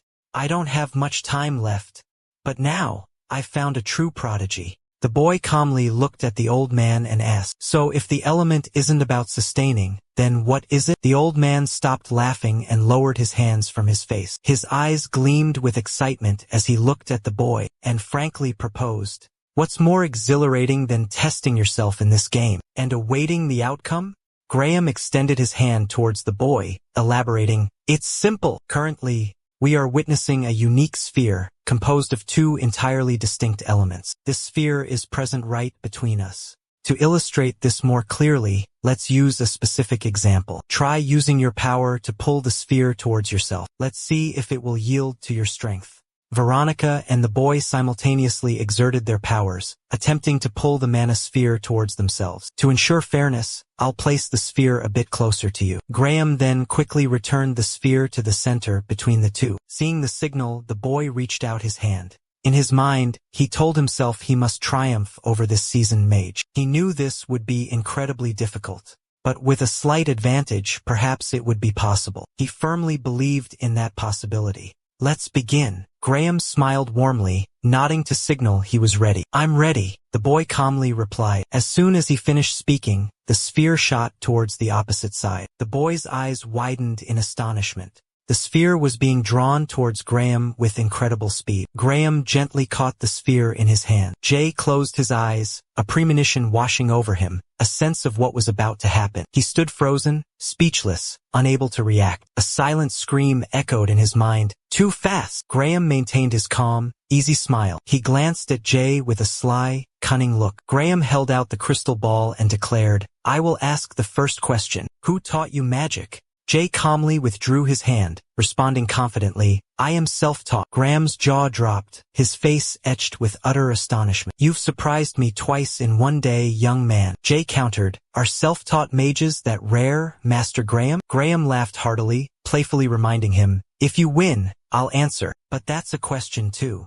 Faced with this predicament, Jay extended his hand, silently pondering for a moment. Then, with a determined gaze, he urged, Let's start the next round. Graham's boisterous laughter filled the air. Well, ha. Jay held out his hand, his brow furrowed. He stared at his palm with annoyance and frustration. On the other side, Graham still clutched the crystal ball tightly in his hand. Jay cheered excitedly. I win again! Graham gently reminded him. The outcome depends on your mana control, Jay. Winning streaks don't matter. Ray observed silently, intently studying. His hands rested on his knees, clenched tight. Ray thought to himself, I just revealed information to him. At this rate, I won't gain anything. Suddenly, his eyes widened. With determination, Ray shouted, I have to change tactics. Graham extended a hand, offering, Another round, Ray. Both quickly reached out, vying for the mana sphere. Energy from the sphere radiated outwards, enveloping them both. Ray's left hand pulsed with a brilliant green mana. Graham flinched, retracting his hand and closing his eyes. In an instant, Ray snatched the energy sphere. His other hand continued to gather and condense energy. Understanding dawned on Graham. Well, it seems you've changed your approach. Ray calmly replied, Is there a rule against hindering your opponent? Graham stroked his beard, tilted his head at Ray, and made an offer. If you have any questions, feel free to ask. Ray looked up, his expression serious, and asked, What is mana, sir? Graham smiled, his eyes half closed in thoughtful contemplation. Mana, you say? He recalled the pure energy flowing from nature, the mystical moonlight, the refreshing raindrops, the fierce lightning, and began to explain. Mana is the fundamental element, the very essence that makes up everything in this world. It's invisible, intangible to the naked eye, but through natural phenomena like lightning, a roaring fire, or icy hailstones, we can perceive the flow of mana. He gestured towards Ray, adding, Only a select few are gifted with the ability to sense mana's presence. It's a rare, innate talent. Ray was startled, his eyes wide with astonishment as he looked at Graham. Graham conjured the image of a figure with mana flowing around it. However, sensing mana doesn't automatically mean one can wield magic, because the ability to sense and the ability to control and manipulate mana are two entirely different things. Without hesitation, Ray continued his questioning, his face serious. Talent, you mean the ability to utilize mana? How so? Hearing Day's answer, the old man narrowed his eyes, observing the boy intently. He thought to himself, just one more question, then I'll let the boy explore freely. However, he still replied gently, Precisely. It's the ability to sense and differentiate each element that constitutes mana, as well as the ability to combine them in precise proportions, the old man said slowly. Looking out the window, he added, Generally speaking, the more one understands mana, the greater their potential to become a great mage. Magic, in essence, is a journey of deep self-discovery. For that very reason, he trailed off. The old man paused, placing a hand on his chest, whispering cryptically, Mana always welcomes those who are true to themselves. Day's eyes widened as he looked up at the old man, asking with a puzzled expression, Mana welcomes those who are honest with themselves? As soon as he finished speaking,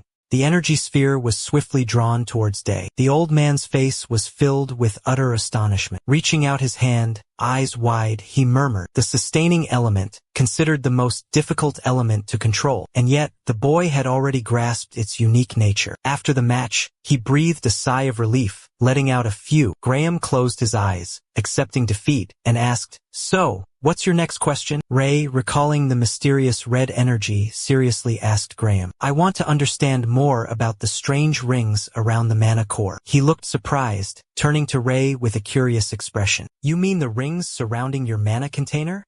Graham, remembering the unique mana flow, began to explain. Let me explain. Free mana in the air automatically gathers into these rings. After undergoing a special refinement process, the mana elements differentiate into various attributes, depending on the physique and aptitude of each mage. Jay calmly posed a follow-up question. Does this refinement process make the mana easier to use compared to natural mana in the air? Compared to the mana floating in the air? Graham answered without hesitation, yes, but this process exists for a more important reason. Then he lowered his head, adding, using mana from the air a few times doesn't cause any serious problems, but continuous use, will lead to mana poisoning. Usually, mages will experience immediate side effects when absorbing magic power from the air. Some common symptoms will appear, such as dizziness, nausea, uncontrollable laughter, or crying due to overwhelming sorrow. Others become easily angered. Each individual will manifest magic poisoning symptoms differently. He just listed the basic human emotions, adding, once these symptoms accumulate excessively, exceeding the tolerance threshold, they will transform into chronic mental illness. Hearing this, Day jolted, his eyes widening in astonishment at the old man. The image of Cirk losing his mind, becoming insane, vividly appeared in his mind. The pain in his heart surged intensely. Could it be that magic power and emotions interact and influence each other? Using unrefined magic power will cause the user to lose themselves, falling into a spiral of madness. So that's why I'm not affected by magic poisoning, because lately, I've barely felt any emotions. Day looked up and asked Graham, if someone has the ability to absorb magic power from the air, but is immune to its toxicity, wouldn't they possess an immense advantage? Graham looked at Day, deeply impressed. That's a brilliant idea. He stroked his chin, bowed his head in thought, and murmured, strange, I've never encountered a case like this. If such an energy source truly exists, then mages who rely on refining mana wouldn't stand a chance. Because mana in the air is an infinite energy source, never depleting. Such an abundant and endless energy source. After a moment of contemplation, he looked at Ray, asking seriously, Ray, do you have a dream? Ray, a little confused, asked back, like, in that dream? No, I mean what you aspire to achieve in the future. Ray lowered his head, murmuring, there are things I must accomplish. Graham kindly asked, what are those? Ray recalled the image of the one-eyed man, saying softly, there's someone I have to eliminate and people I must protect. Ray sat up straight, his eyes firm, filled with determination. Hearing this, Graham smiled at Ray, replying, I've heard many speak of revenge, of wanting to kill, but this is the first time I've heard a young person speak of saving others. Graham extended his hand towards Ray, his eyes full of meaning, and asked, do you want to learn magic from me? Ray's head shot up, his eyes wide with astonishment at the unexpected offer. A torrent of questions flooded his young mind. Why would a powerful fourth circle mage want to take in a destitute orphan like him as a student? What was he planning? What was the true motive behind this proposal? Noticing the hesitation in Ray's eyes, Graham firmly asserted that he had no ulterior motives. Ray startled, his eyes darting around. He looked away. His heart was in turmoil, unsure of how to respond. Finally, after a moment of silence, Ray's eyes shone with determination as he looked directly at Graham and spoke resolutely, I accept. Graham smiled with satisfaction. He stroked his chin thoughtfully for a moment, then called out, Veronica, come in here. Veronica jumped at the sound of Graham's voice. She cautiously opened the door and hurried inside, slightly out of breath. I wasn't eavesdropping, Veronica quickly explained. Graham replied in a gentle tone, I know, Veronica. Come and sit down. Veronica approached and sat gracefully on the chair beside the bed. Graham kindly asked Veronica, do you know why I brought Manta, Junfin, and you here from the orphanage? Veronica paused in thought for a moment, then replied, to inherit your vast knowledge, sir. Graham smiled and nodded. Indeed, and this is part of my legacy of knowledge. Listen very carefully. He paused, building suspense, then slowly continued, this story concerns the rainbow. Graham turned his gaze to Ray.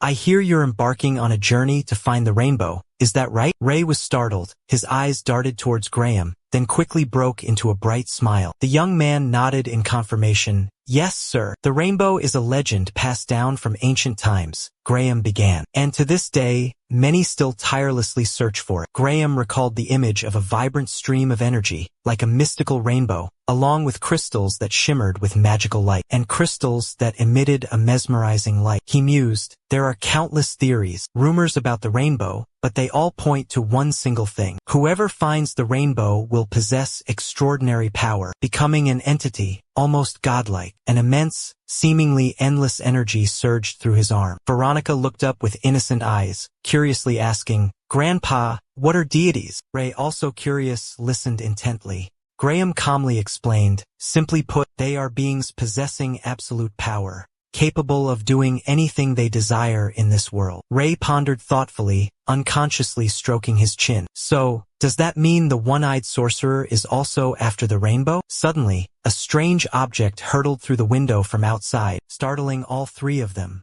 Its target was none other than Veronica. Her eyes widened in terror as she saw the shards of shattered glass, and the sharp weapon flying straight towards her. Jay, quick as a flash, snatched the gemstone. Veronica squeezed her eyes shut in fear, curling up into a ball. Jay swiftly rushed forward, scooping Veronica into his arms and intercepting the flying stone, shielding her from the imminent danger. Veronica peeked towards the shattered window, exclaiming in panic, What kind of magic is this? Jay nodded silently, a shadow crossing his face. He recalled the moment he'd intervened, warning the attacker. He was sure he'd crippled the man's arm. Through the shattered window pane, Jay saw two shadowy figures slink away, but it seemed they hadn't abandoned their dark intentions. Meanwhile, inside, Graham chuckled softly. You saved us again. Thank you, Jay. He looked at his palms, his voice heavy with sorrow. This should have been my responsibility, but my health prevents it. Veronica, please help Ray bandage his wound. Veronica immediately obeyed Graham. She used her magic to heal the wound on Ray's hand. They sat facing each other at a small table. She focused on tending his injury. It will be all right soon. Ray was unusually calm, his gaze following Veronica's every careful movement. He spoke softly, It's just a scratch. The young man looked at Veronica's red-rimmed eyes, confusion evident on his face. Is it really necessary to cry over something so minor? He wondered to himself. If you don't treat the wound soon, it'll definitely leave a scar, she reminded him seriously. But in the young man's mind, bearing scars was something to be proud of, a symbol of strength. How impressive and brave someone with scars looks, he thought. Scars are marks of honor, Veronica, Mr. Graham said softly, his eyes filled with love and tenderness for Veronica. Veronica, remember, you must establish a magic circle before using any magic. Do you understand? The little girl nodded obediently, showing her agreement. Day approached the bed, kindly conversing with Mr. Graham. Meanwhile, Veronica was quietly cleaning up the broken pieces on the floor. I heard they started throwing rocks at the bookstore a while ago, Ray asked. Mr. Graham stroked his silver-white beard and slowly replied, About a month ago. It must be because of that AI's request. He raised his hand to his forehead, a pensive expression on his face, and began to recount the entire incident. There was a man who kept insisting on buying this bookstore at any cost. He's probably the one behind everything. Seeing his tired and haggard appearance, Jay asked bluntly without hesitation. You don't intend to sell this place, do you? He closed his eyes slightly, letting out a heavy sigh. Initially, I had that intention, but now it's quite difficult. Just a few months ago, I officially opened this bookstore. I want to impart knowledge to my students and complete the research I've poured my heart and soul into all my life. A small, soft hand unexpectedly grasped the hem of his coat. A clear voice, sweet as honey, rang out. Grandpa! Veronica appeared with two boys, their smiles as bright and radiant as the morning sun. Their faces were filled with joy. Veronica was carrying a beautiful bouquet of flowers. Congratulations on the opening of your bookstore. Mr. Graham knelt down, gently accepting the bouquet from Veronica. Everyone around them beamed, the atmosphere overflowing with joy. But a faint sadness still lingered on the old man's face. The deep wrinkles on his forehead became even more pronounced. Yet, a smile remained on his lips, reflecting genuine happiness. I'm very content with my current life. Meeting you all and welcoming book lovers to this place is my greatest joy. But Veronica has been managing this bookstore for me because of my illness. He trailed off, his face etched with worry. The old man's voice dropped, breaking the silence. If I die, things will only get worse. There's no easier target than a shop run by children. He slowly stroked his silver beard, his voice soft as a whisper. We'll have to sell this place and find a new home, somewhere safer, more suitable for the children. Veronica froze mid-chore, her body trembling violently. At his words, her eyes fluttered closed, long lashes quivering. But as soon as he finished, a piercing scream shattered the quiet. Veronica stood behind him, head bowed, tears welling up. You can't sell the bookstore. Her hands trembled, clutching her dress, her voice choked with emotion. This is your life's dream. You've wanted to open a bookstore since you were a little boy. The old man didn't scold her. Instead, he felt grateful. Thank you for thinking of me. He tried to offer her a comforting smile, but it was weak and faded. But Veronica, not every dream can come true. The young girl refused to accept this harsh reality. Tears streamed down Veronica's cheeks, her hair falling forward to obscure her sorrowful eyes. I don't want to close the shop, she sobbed. Her small hands clutched tightly at her dress, innocent and pure, like a little angel lost on earth. I don't want you to disappear. Graham was stunned, overcome with emotion as tears welled up and traced paths down his weathered cheeks. Veronica rushed into his arms, the moment overflowing with love and simple joy. Perhaps I've placed too much pressure on your small shoulders, he sighed, filled with self-reproach. The sadness in his eyes softened, replaced by a warm and gentle light. Moments later, he drifted off into a peaceful sleep. Graham was fast asleep. A voice broke the silence. His illness is called endless slumber, an extremely rare condition. Ray leaned against the wall at the foot of the stairs, listening quietly. Veronica sank to the cold floor. She somberly recounted her grandfather's condition. 2 months ago, his sleep started to become longer than usual, until he never woke up again. He can't move on his own, and he's only awake for 2 or 3 hours a day. The girl looked up, a gentle, warm smile gracing her lips, a shy blush coloring her cheeks. Come visit him again tomorrow. He usually wakes up every morning. Ray put on the raincoat the kind girl had lent him. It's a good thing my raincoat fits you, she said softly. As Ray prepared to leave, the girl stood behind him, offering a soft farewell. See you tomorrow, Ray. The moment Ray's hands touched the door, the image of the sobbing boy, his face streaked with tears, filled with misery, suddenly flashed in his mind. Ray abruptly turned around, a deep wave of sympathy washing over him. Although he couldn't fully comprehend the other's pain, he told himself as a grown man with compassion, but I understand that sometimes just a few words and small actions can soothe a hurting heart. While talking with Veronica, his voice was calm and warm as he comforted her. Don't worry, everything will be all right. She was momentarily surprised by his encouraging words, but then his gaze softened with empathy and understanding. He turned silently, about to leave. She sobbed, quickly wiping away her tears, and whispered her thanks. Wearing his raincoat, he walked, scanning his surroundings, wondering, where did they go? Those he sought were the embodiment of brutality and savagery. All of them were powerfully built, with shaved heads and terrifyingly fierce eyes. District 8, home to the old bookstore, was the territory of the notorious Jafer gang. 2 young boys appeared with arrogant expressions, showing no fear or hesitation.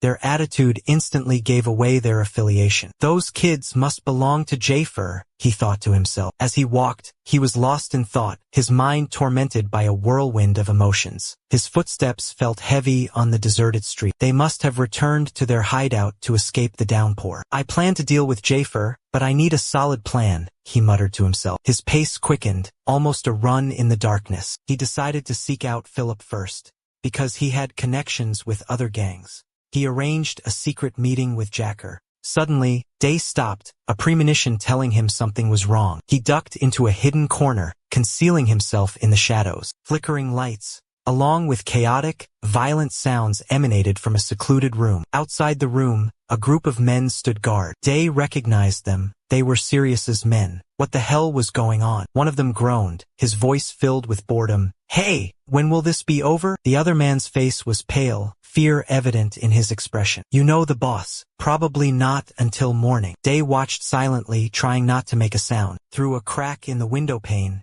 he saw a young man, aggressive and brutal. He was furiously raining down merciless blows on another person. It was Cirk, without a doubt. His victim had messy brown hair, A face covered in blood, his teeth clenched in endurance. The person's eyes reflected pain and despair. Day froze, horrified as he recognized the identity of the person being tortured. Sirius was panting heavily after unleashing his fury with brutal punches and kicks. He writhed in a pool of crimson blood, his body racked with pain. He roared in frustration, "You arrogant bastard!" He clenched his fists, his teeth grinding together menacingly. Consumed by rage, he unleashed a torrent of curses. "The likes of you dare to make me..."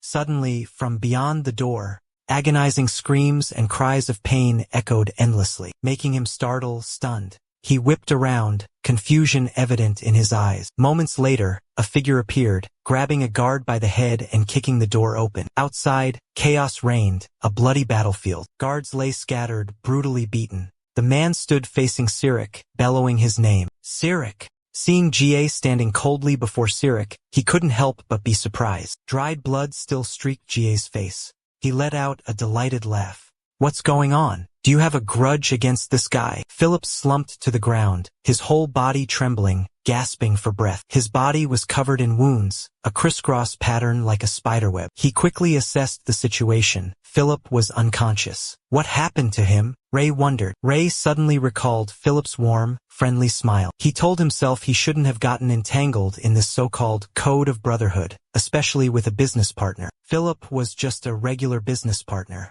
But Ray admitted he had received considerable support from Philip over time. Ray raised his hand, clenching it into a fist. "I believe in repaying debts. It's my code," he affirmed to himself. Carrick scoffed, his tone dripping with sarcasm. "You're getting ahead of yourself, Ray. The match isn't until the day after tomorrow." Carrick reminded him. Carrick's entire body radiated a terrifying, blood-red aura of killing intent. His eyes were sharp and cold, as frigid as ice. "Such a loudmouth. Are you itching for a fight already?" Jay remained silent, his sharp gaze fixed on him. Thinking to himself, this guy has changed. Cirk gritted his teeth, the ring on his finger suddenly emitting a blood-red aura. Jay silently observed and assessed. It seemed the ring had grown more powerful over time. He calmly spoke. "I'm not here to fight, just to watch the excitement." Sirius let out a sarcastic laugh. "Oh really? Do you two know each other?" He glanced at Ray, then speculated, "Did that bastard come to you too?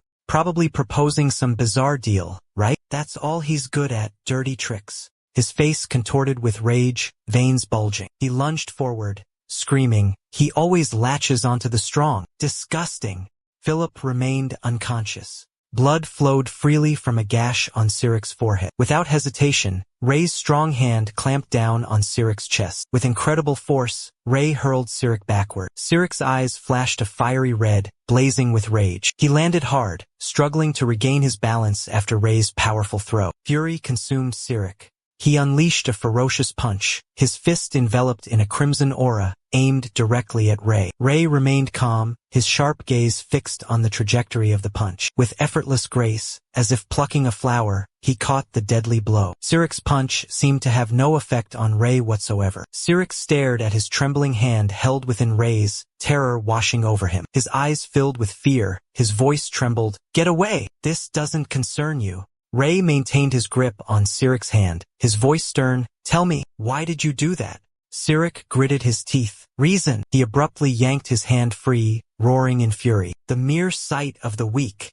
fills me with unbearable disgust." Rain poured down in torrents, dim light filtering through the window. "You scream, you rage, only because you despise the weak?" Sirius clutched his face, his clouded eyes wide and vacant, his voice dripping with pure hatred. "I hate them. I hate them down to my very core." His words were cut short by a cold voice. "That's no excuse to harm the innocent." Cirk, enraged, slammed his fist into the wall, cracking it. He glared at Ray, growling, "Get out." Cirk threatened, "Leave now, if you don't want to end up like this pathetic fool." A steely voice, unwavering, responded, "I'll teach you what respect truly means. If you dare set foot in my territory again, let him be your example." Jay remained silent, not uttering a word. He clutched the gem in his hand, his eyes deep in thought. "If I used the gem's power now, this could all be over quickly. But I can't be certain about the side effects. Too risky. It's not the right time." He decided. "All right then," Day taunted. "Seems like your head's not screwed on right."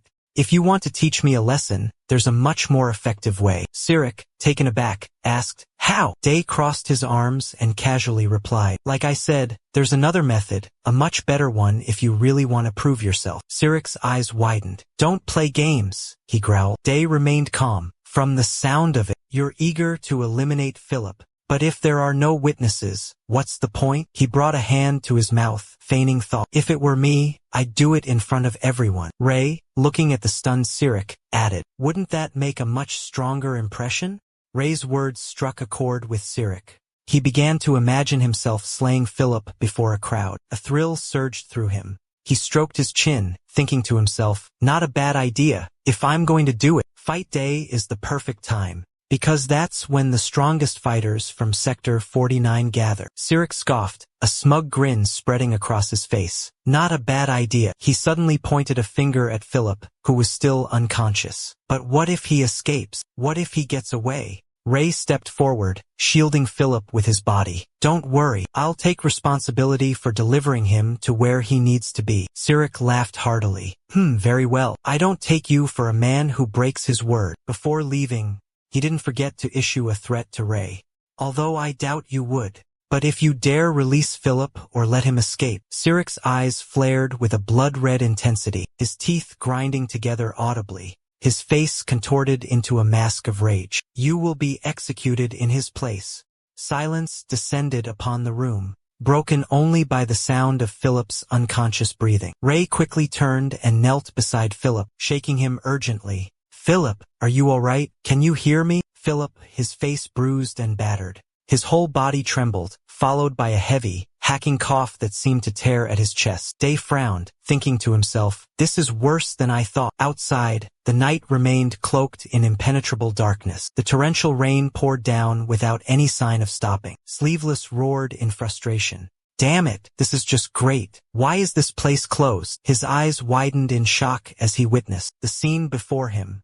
Day was carrying Philip on his back, his cloak stained with bright red blood. Philip remained unconscious. Sleeveless yelled, Philip, Philip. Day, drenched to the bone, gasped for breath and pleaded, please, help me. Moments later, a lone figure sat on a bench, waiting silently. The door swung open. Ray looked up, his gaze drawn to the sound of the opening door. The person pointed inside the room and said, Philip, he's awake. Without hesitation, Jay rushed into the room. You look stronger than me. Philip smiled slightly and replied, thank you. I heard the whole story from the kids. I heard you carried me all the way back here. Thank you, Jay, Philip said, his gaze falling on the bandages on Jay's head. Philip felt a sense of relief wash over him. It's good that you're alive. Unable to contain his curiosity, Jay asked, but why did Cirk knock you out back there? Philip replied, it was just an unexpected situation. Actually, I was planning to scout that area beforehand, he began to explain, so that later, when you take over managing this neighborhood, you could bring people from the hotel to that commercial area to do business. Unfortunately, I ran into Cirk. Philip stood silently in front of the small house, notebook in hand, murmuring, for small pubs, 2 large restaurants, and the number of employees. Jay exclaimed in admiration, you're so brave. I thought you were timid. Philip replied with an embarrassed look, I'm still just a coward. But sometimes, there are times when we need to overcome our own fears. Jay asked pointedly, when? Philip laughed heartily, a gleeful look on his face. Whenever there's a chance to profit, of course. Jay silently observed Philip's mana container, his eyes sharp. He thought to himself, he says it's for the money? But in his mana container, Jay continued his deduction, the pink of greed is far more intense than the yellow of coin. Jay gave Philip a cold, suspicious look. He questioned, what's the real reason you're so frugal, pinching every penny? Jay abruptly changed his tone, probing, you've known Cirk for quite some time, haven't you? Philip seemed flustered, replying, why, you noticed? I never intended to hide anything, Philip stammered. He avoided Jay's gaze, hesitantly continuing, Cirk and we've been friends since childhood. Philip drifted into a reverie, remembering his difficult past. Cirk, with determined eyes, full of life, had grasped Philip's small hand tightly, The two children had to fight for every scrap of food, struggling to survive on dangerous streets. They were always the underdogs, oppressed in the violent streets, until they both worked hard, building their own careers. And finally, they succeeded in building this magnificent hotel. Their lives finally entered a period of stability, finding peace after so much turmoil. Philip was overjoyed. His long-cherished dream had finally come true. He could open his own hotel. Excited, he asked Cirk, "Cirk, what do you think of this place? Does it suit you? Does it make you feel even a little bit happy?" Philip looked at Cirk, who was staring blankly ahead, without answering. A longing welled up inside Philip, waiting for a response from his friend. Suddenly, Cirk's eyes turned red with anger, and he cursed. "We're just pathetic rats," he yelled. "How long must we live in hiding, scurrying in the shadows?" Cirk's resentful words stunned Philip, his eyes wide with surprise. Cirk always harbored a deep dissatisfaction, a simmering rage. More accurately, he always lived in a state of indignation and resentment. Every time he completed a mission,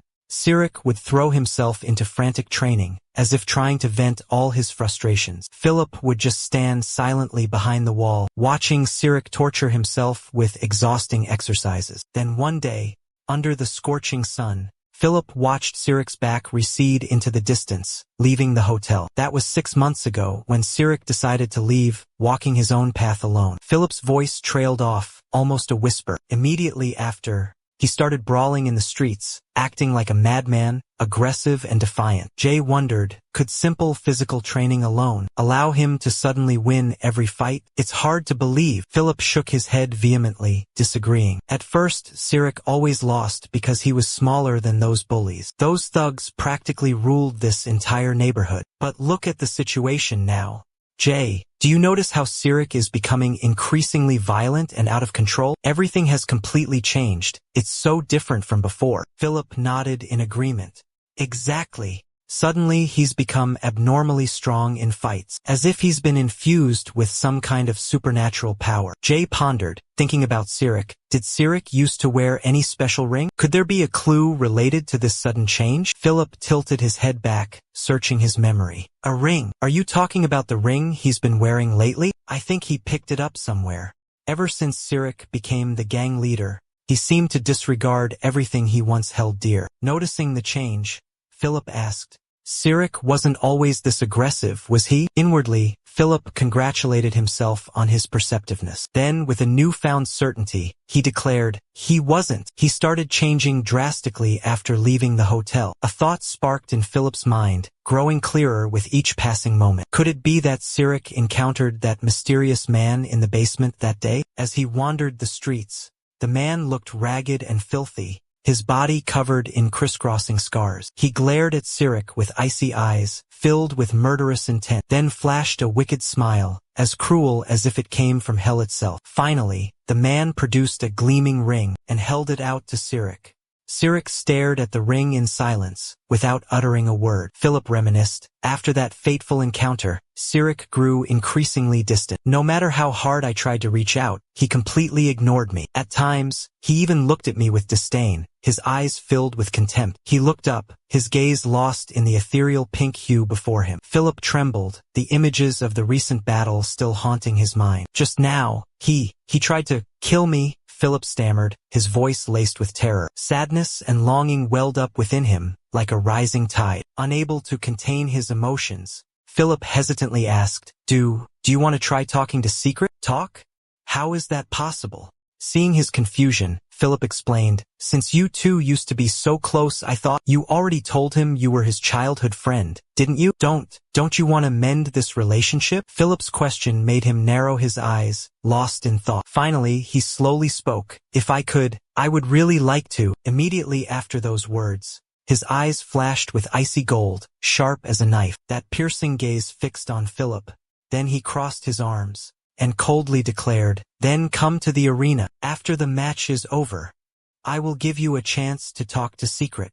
He looked at him, his eyes filled with expectation and a touch of sympathy. Ray. Suddenly, he scratched his head, a look of disbelief on his face. This is absurd. Impossible. Ray coughed, then said, I'm not qualified to enter the arena. Philip quickly explained. Only members of the 3 largest factions are allowed to set foot in there. How could a nobody like me possibly get in? He replied coldly. Well, you don't need to worry about that. I promised Secret I'd get you there, and I'll keep my word. Really? Philip sighed in relief. You've already helped me so much. I'm truly grateful. He stood up, replying to Philip's gratitude. Don't mention it. Then he continued, his tone growing serious. But if I lose, in front of all the factions in the arena, you will be publicly executed. Hearing this, his face paled, fear evident in his expression. What? Publicly executed? Me? Ray nodded firmly without hesitation. Yes. If Cirk wins, you will pay with your life. Philip repeatedly questioned, his voice filled with worry. Your death will be incredibly. You're joking, right? No, you can't be serious. Seeing Philip's panicked expression, Ray asked, what's wrong? Are you that scared? Philip thought to himself, I'm not sure if this is fear, but I can say one thing for sure. The person who holds my life in their hands is standing right in front of me. Noticing Philip's anxiety, Ray patted him on the shoulder reassuringly. Don't worry, you won't die. Ray asserted confidently, because I can't afford to lose to Cirk. Philip stammered hesitantly. Ray calculated in his mind. If Philip owes me this favor, he won't be able to refuse to help me later. Philip clenched his fists and said, all right, I'll go with you. Ray breathed a sigh of relief.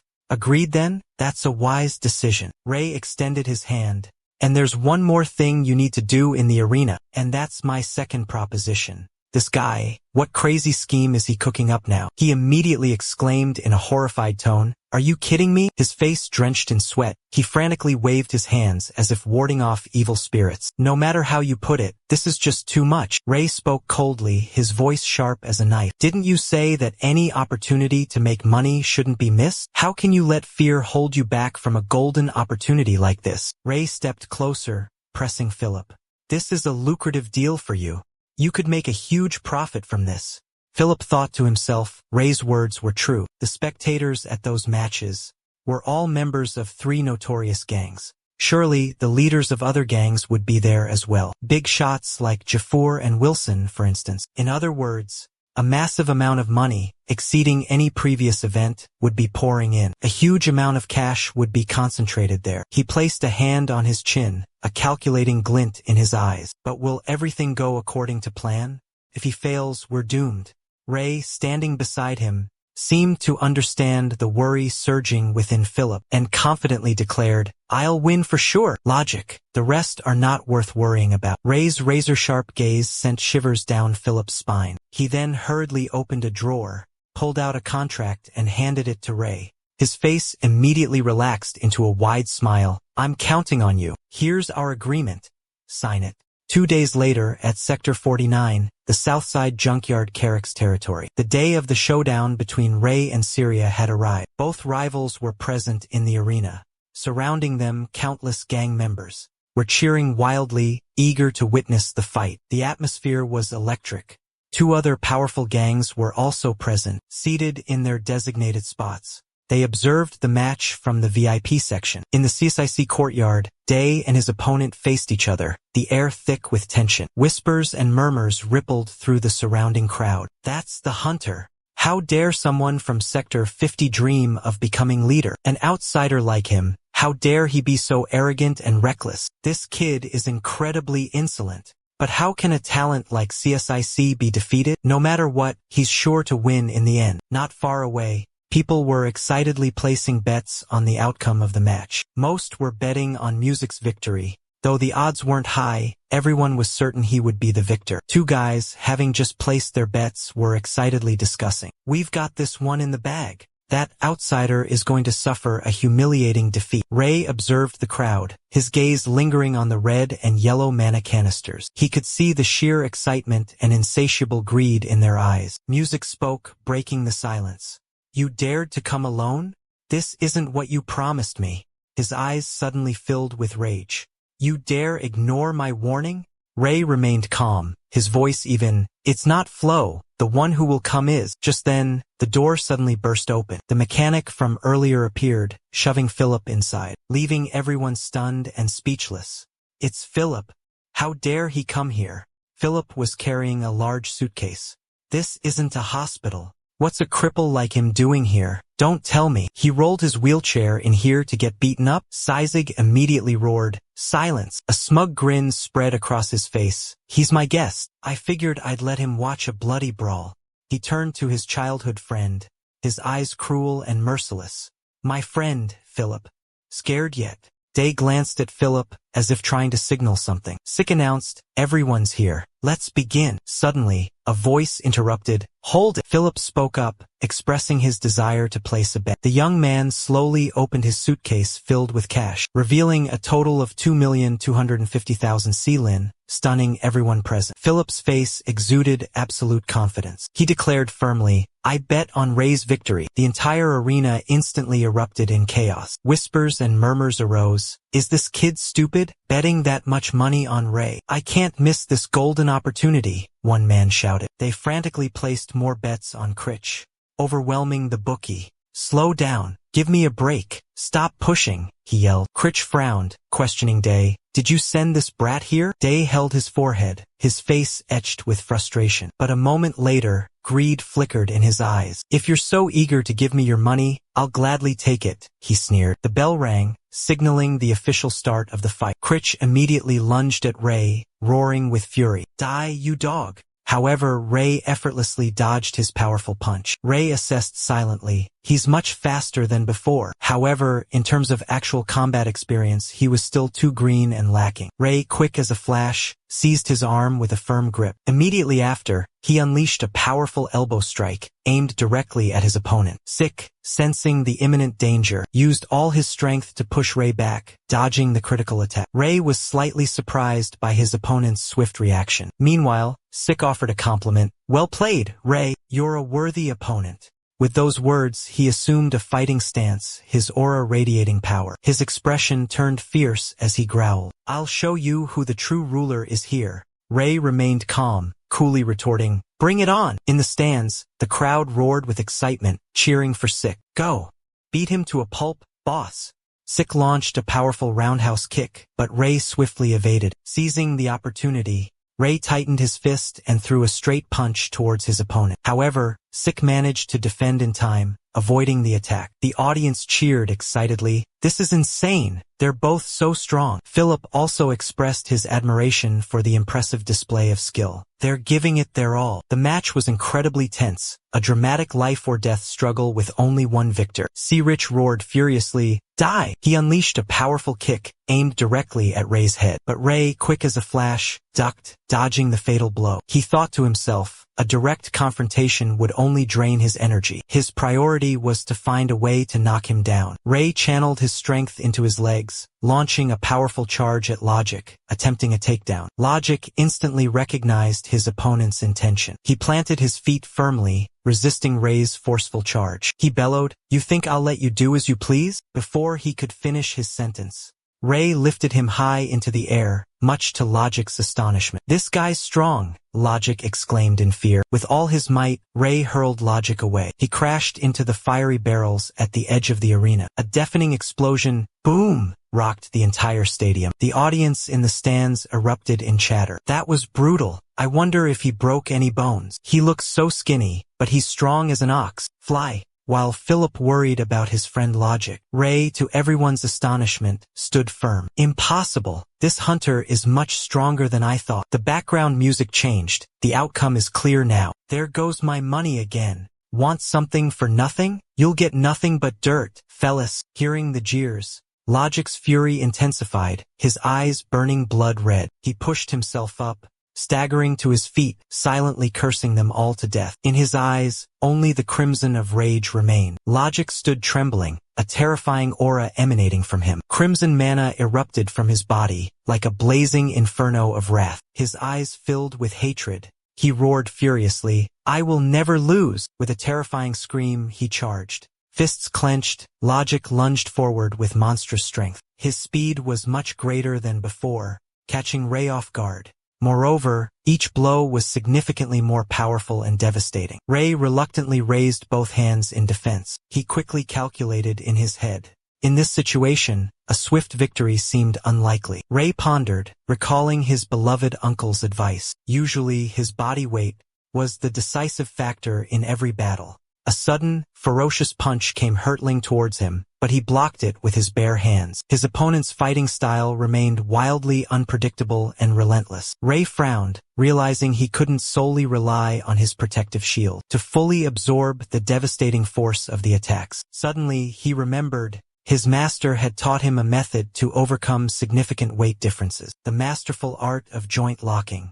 Ray lunged at his opponent with lightning speed. His hands clamped down on his opponent's arms. The unexpected move stunned Rich, leaving him momentarily defenseless. Ray propelled himself upwards, using his legs to lift his opponent and slam him backwards. He secured a joint lock, firmly holding Rich in place. Completely immobilized, Rich could neither struggle nor escape. Gasping for air, Rich roared in desperation, "Let me go, you damn dog!" Ray's face remained impassive, cold as a dollar bill. He spoke with chilling indifference, "If you don't kneel and admit defeat, next year you'll be worshipping a naked chicken on the altar." "Stripped naked, kid." Critch gritted his teeth, fury boiling within him. The ring on his finger erupted with a crimson mana, more violent than ever before. He struggled to his feet, surprising Jay. Jay thought to himself, this reckless act was nothing short of self-destruction. The more Critch abused the ring's power, the more he would suffer a terrible backlash. He would gradually lose his humanity, becoming insane and losing control. As expected, Critch was quickly defeated by Jay, lying unconscious on the ground. Jay approached and snatched the ring from Critch's hand. Cheers erupted everywhere. "The hunter wins. Logic has fallen. So the hunter will be the new leader of the SAO gang. My money. Damn it. I've lost everything. It's all because of that bastard Logic." Ray glanced at Logic with a cold stare.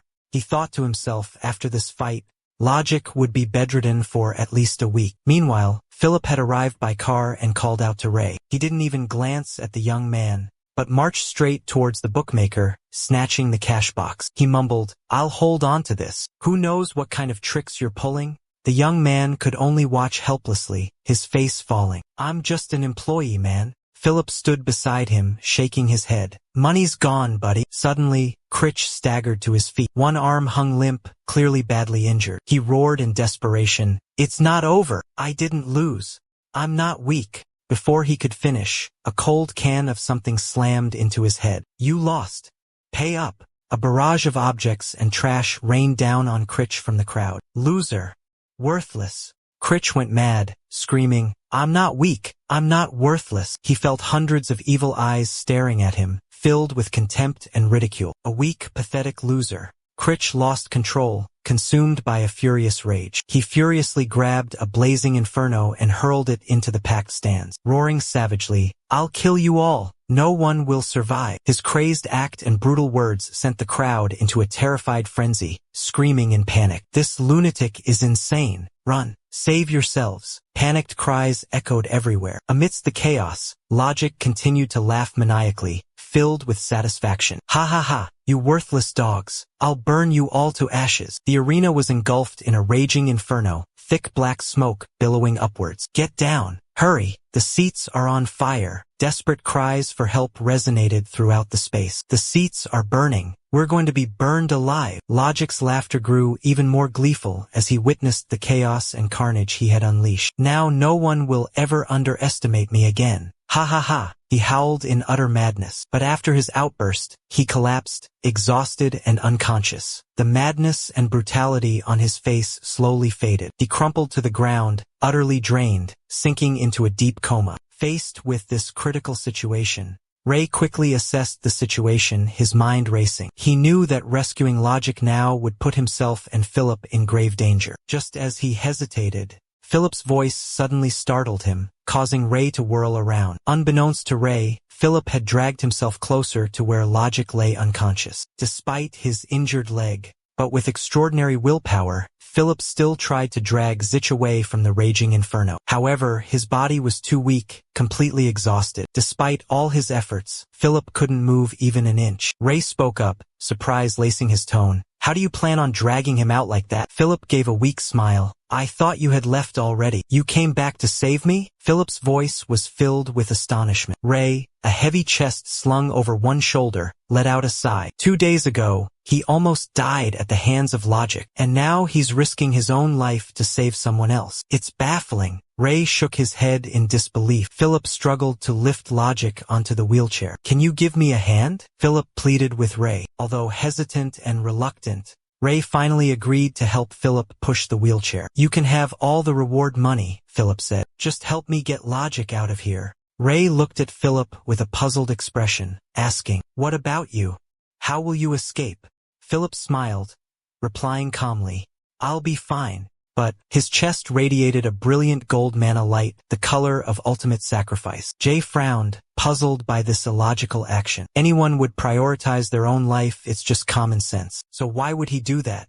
It's baffling. Hey Philip, what do you gain from doing this? He questioned. You've always been the calculating one. Philip immediately replied, without hesitation. I just acted instinctively, he said, for no reason in particular. You know, Logic and I have been best friends since childhood. He chuckled softly. I simply wanted to protect him, that's all. Those words struck Jay, the foreigner, as incredibly strange. Could friends be willing to sacrifice themselves for each other like that? He suddenly remembered the children under the bridge and his beloved uncle. Although they were often hungry and lacked many things, they were always willing to share their meager portions with him. Whenever his clothes tore, they skillfully mended them with needle and thread. They treated him like family, warm and sincere. And his uncle, he always treated Jay like his own brother, caring for and treating him well not just out of gratitude for Savon. Even when Pielu came to his rescue, even when they barely had a penny to their name, they still managed to buy the most expensive medicine. The reason is simple, because we were friends, confidants. If only I had reached out a little further,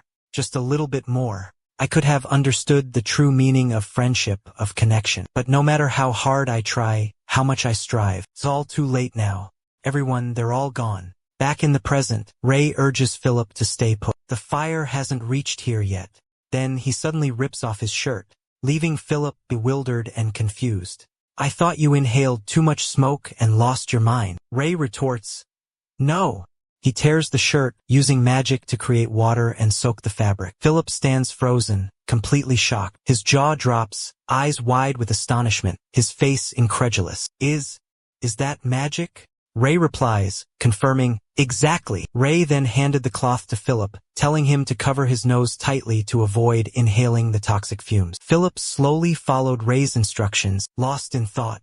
When he received the request to search for a mage, he honestly thought it was a ridiculous, far-fetched mission. He always believed that magic and sorcery only existed in legends, not in the real world. Suddenly, as if realizing something, Philip abruptly turned to Ray. Why don't you use water to put out the fire here? He asked. Ray immediately retorted, Magic isn't unlimited like you think. I'm not some all-powerful god. Before leaving, Ray suddenly asked Philip directly, Hey, what do you think friends are? Philip was taken aback. Isn't the important thing right now escaping this hellhole? Why are you asking about this? Is it that important? Philip wondered. Philip hesitated before answering, Friends are people who treat each other well, always helping each other out. Ray shook his head in disagreement. Friends are people you only meet and get to know for a finite amount of time.